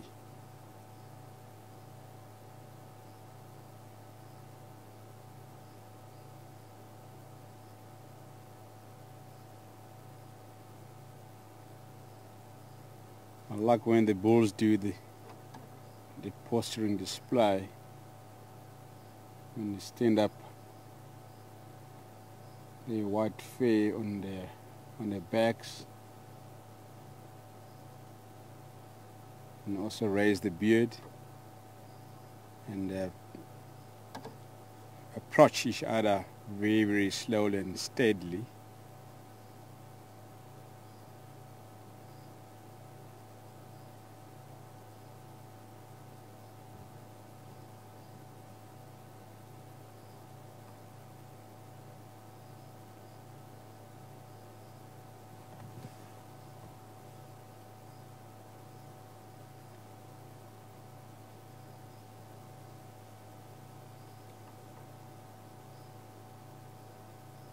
The bulls do travel by themselves sometimes. But they usually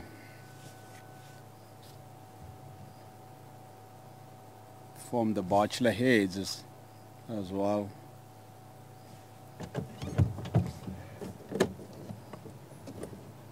Where you'll also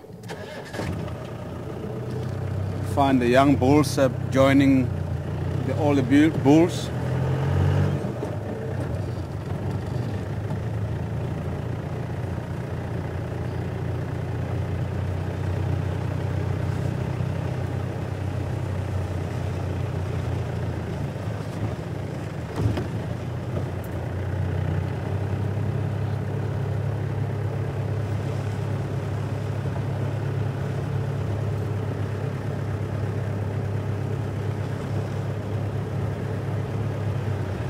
Nyala are also predominantly grasses, just like the kudus.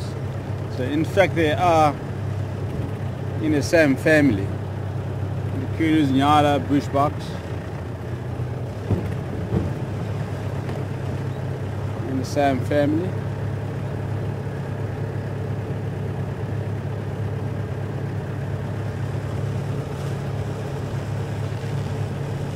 They also look alike. But the bushbucks don't have stripes like Nyala and kudus have. They have the spots. And obviously a lot more smaller than the kudu and the Nyala.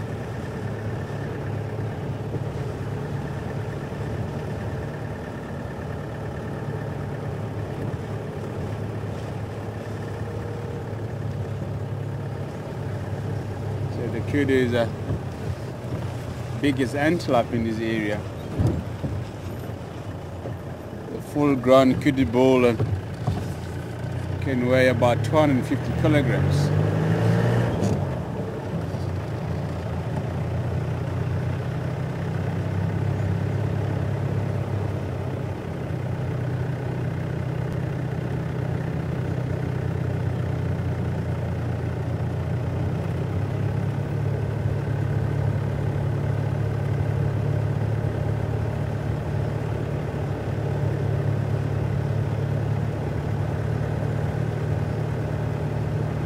Lisa, good afternoon to you.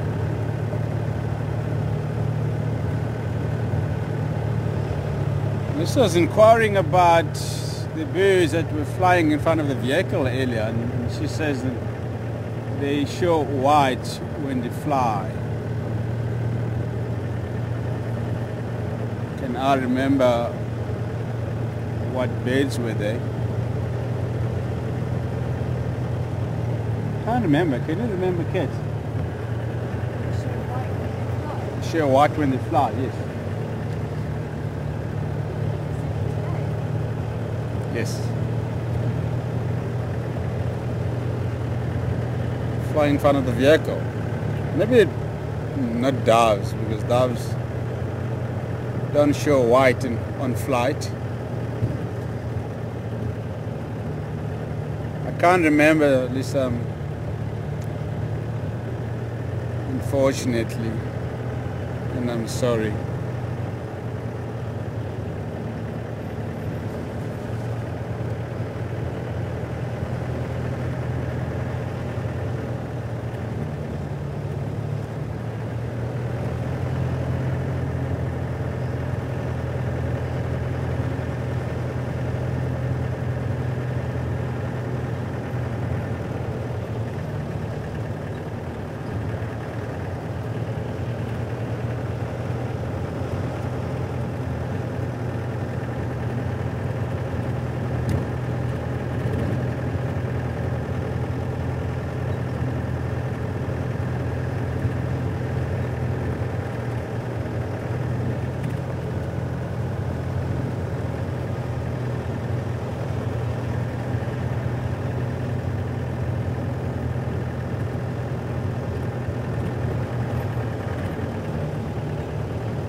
impalas freaking out.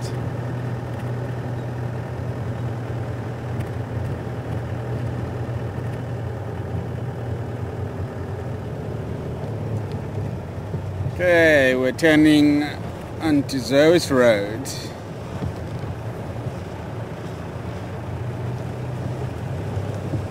It's nothing on Gari cut line. Not even tracks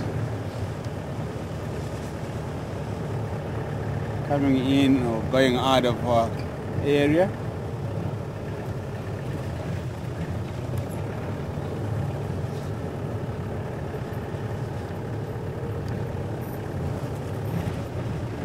And again, you can hardly see tracks on a main road like that because it's always vehicles and traveling on that road, going to the different camps, deliveries coming in and out.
I am considering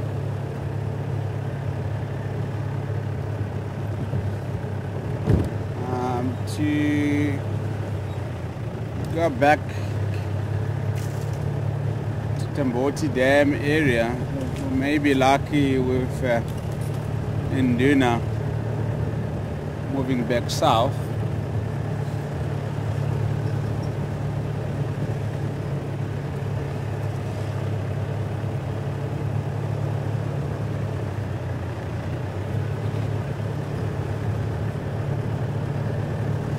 You never know, eh?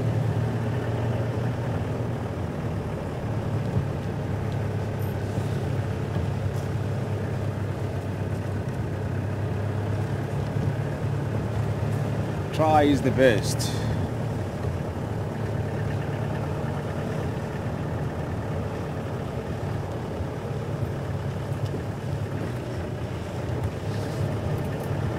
Sometimes it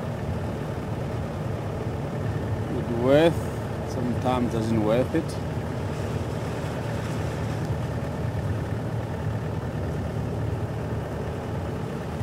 That's the beauty about nature.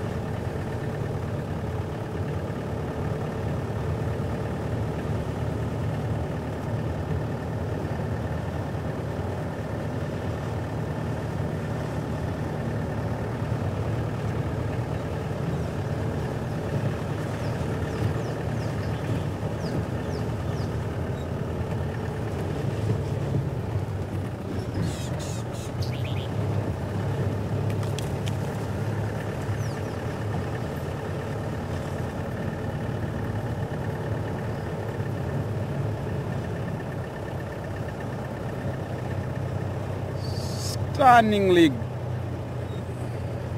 and gorgeous landscape, yeah.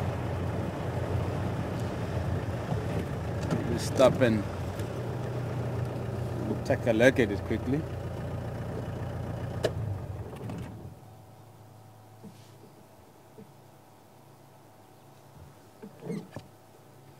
So we are looking east into the Kruger National Park.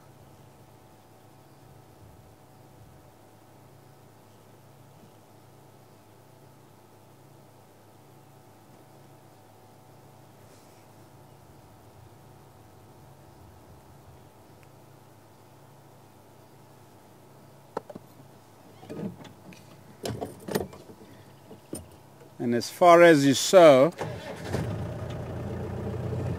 was the park, as I said, very, very pristine. Wallen of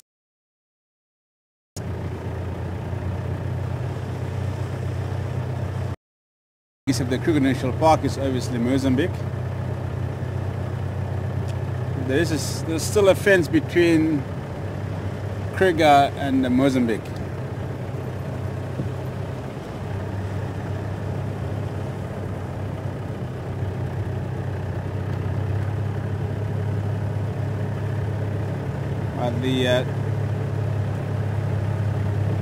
The northern no longer fenced there.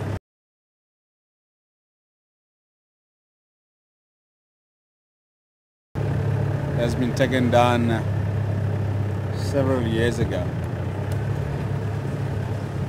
So the animals in the Kruger can go into Mozambique,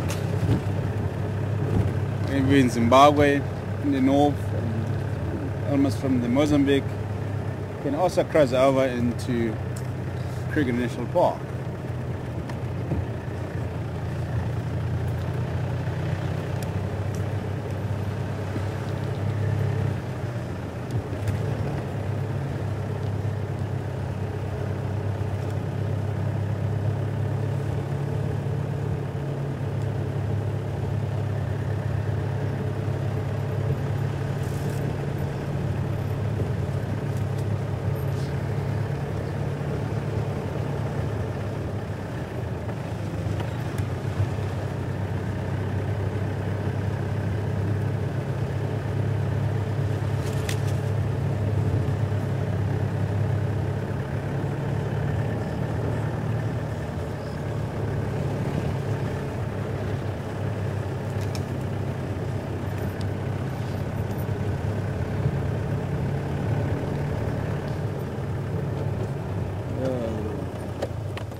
Birds in a tree. Cream white birds. Maybe that's what Lisa was talking about. No, we never saw the white crown shrikes this afternoon.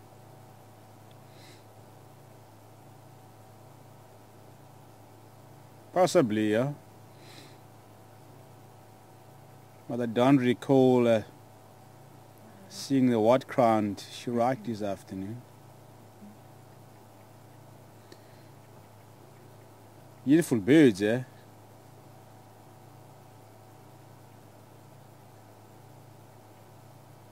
Beautiful birds usually don't have a beautiful calls.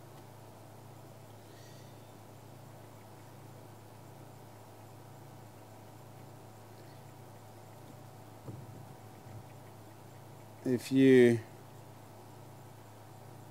hear the lilac-breasted roller calling, then you wouldn't think or believe that is a lilac-breasted roller, because it's a very, very stunning bird.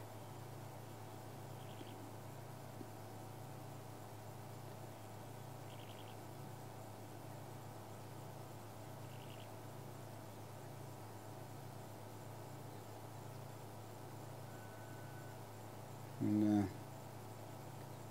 these particular birds have got a sort of a crackling sound when they call.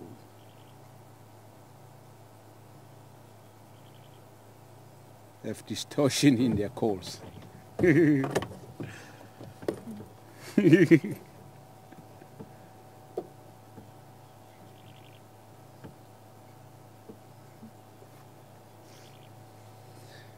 Alrighty. Let us kick the road.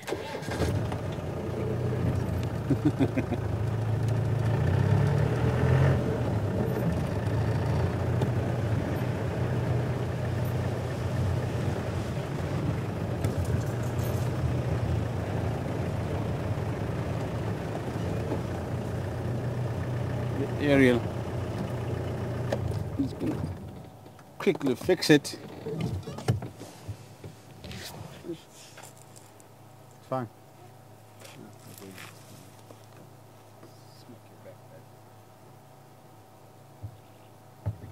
You're doing that the whole drive.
Time flies, eh?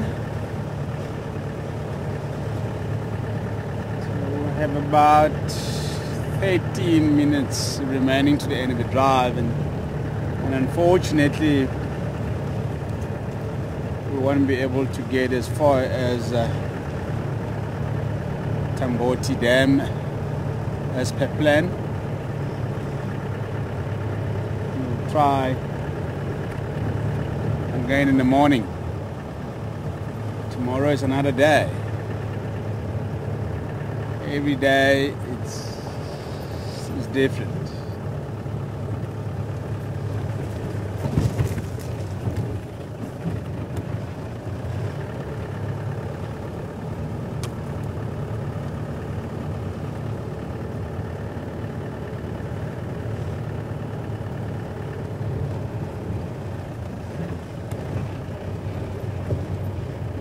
Just gonna have a look around Quarantine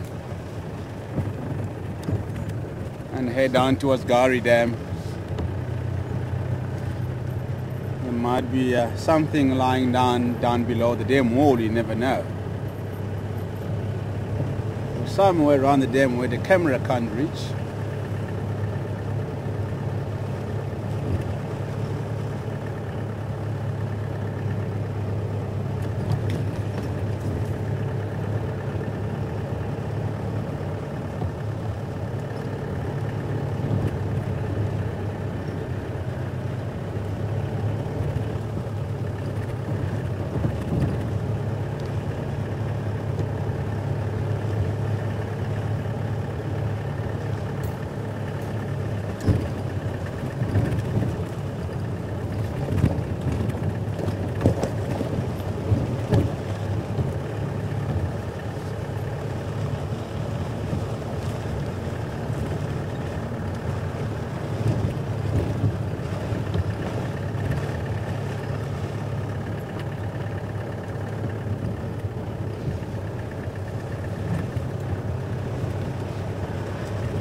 Temperature is dropping rapidly now.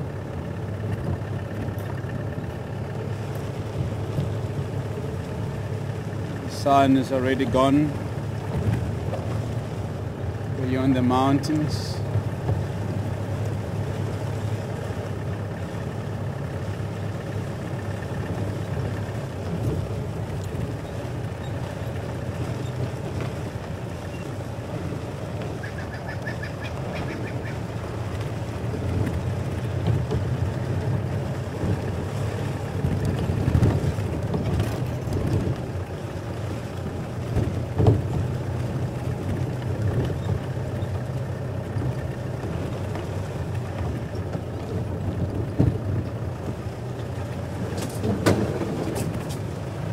But I think we did fairly good this afternoon. Crocodile's head in the ice, under the water.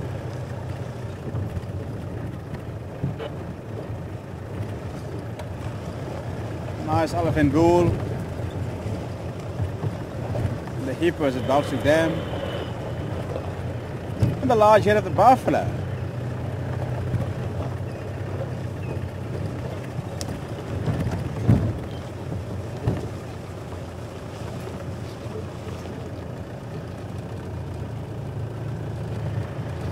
Can't ask more than that.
The bird's about to call it a day.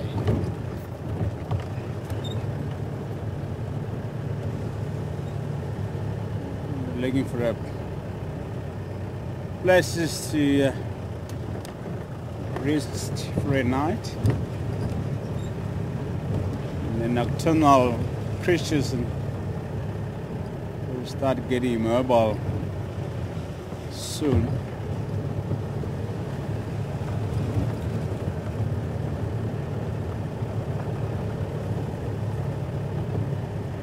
Starting to get up, stretch and yawn, and roll around.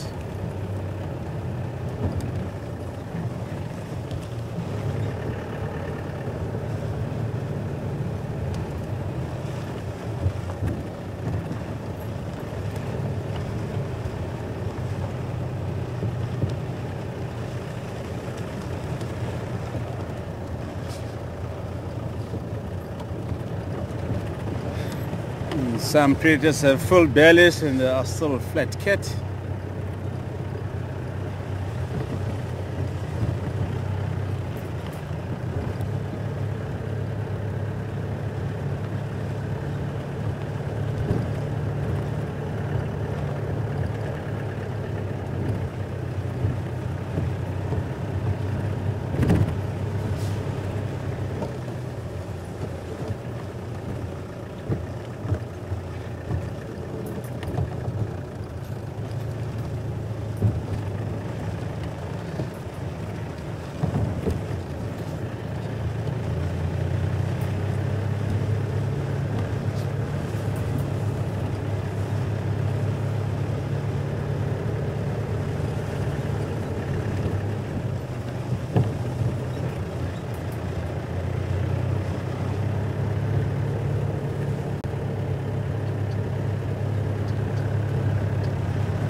Gowrie Dam. Doesn't look like there's any movement around the dam so far.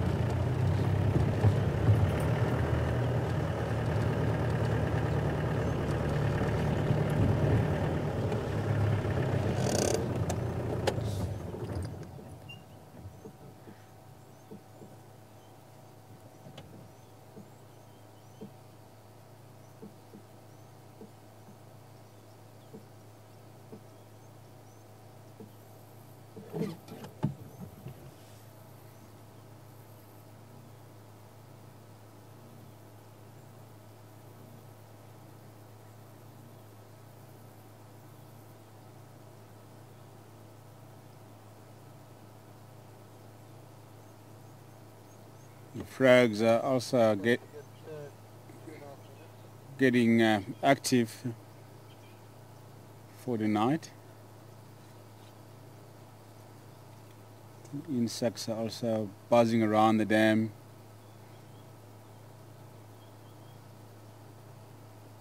It's time for night preparations.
Yeah, so it's time to end the drive now.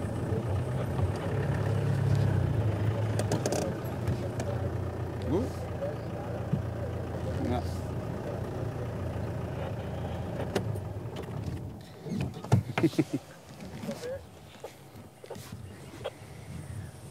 Okay, folks, it has been a wonderful afternoon drive, and some beautiful elephant bulls and buffaloes and crocodile, birds, and thanks very much for all the questions I sent them through this afternoon.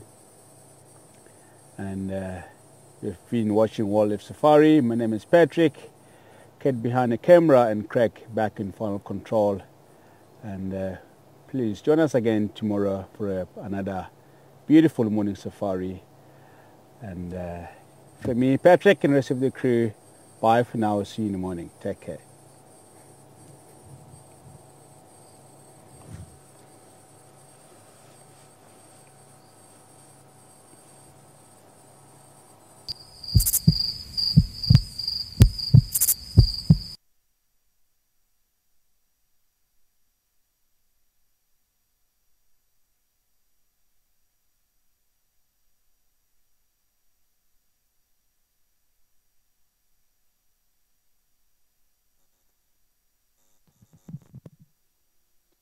Good evening, everyone. This is Craig in Final Control, and thank you for joining us for our PM Safari. You can join Patrick again tomorrow morning as he heads out with Sebastian on the IM drive at 5:30 Central African time. And have a good evening. Enjoy the sounds of the Jimma Woodall stream, and we'll speak to you again in the morning.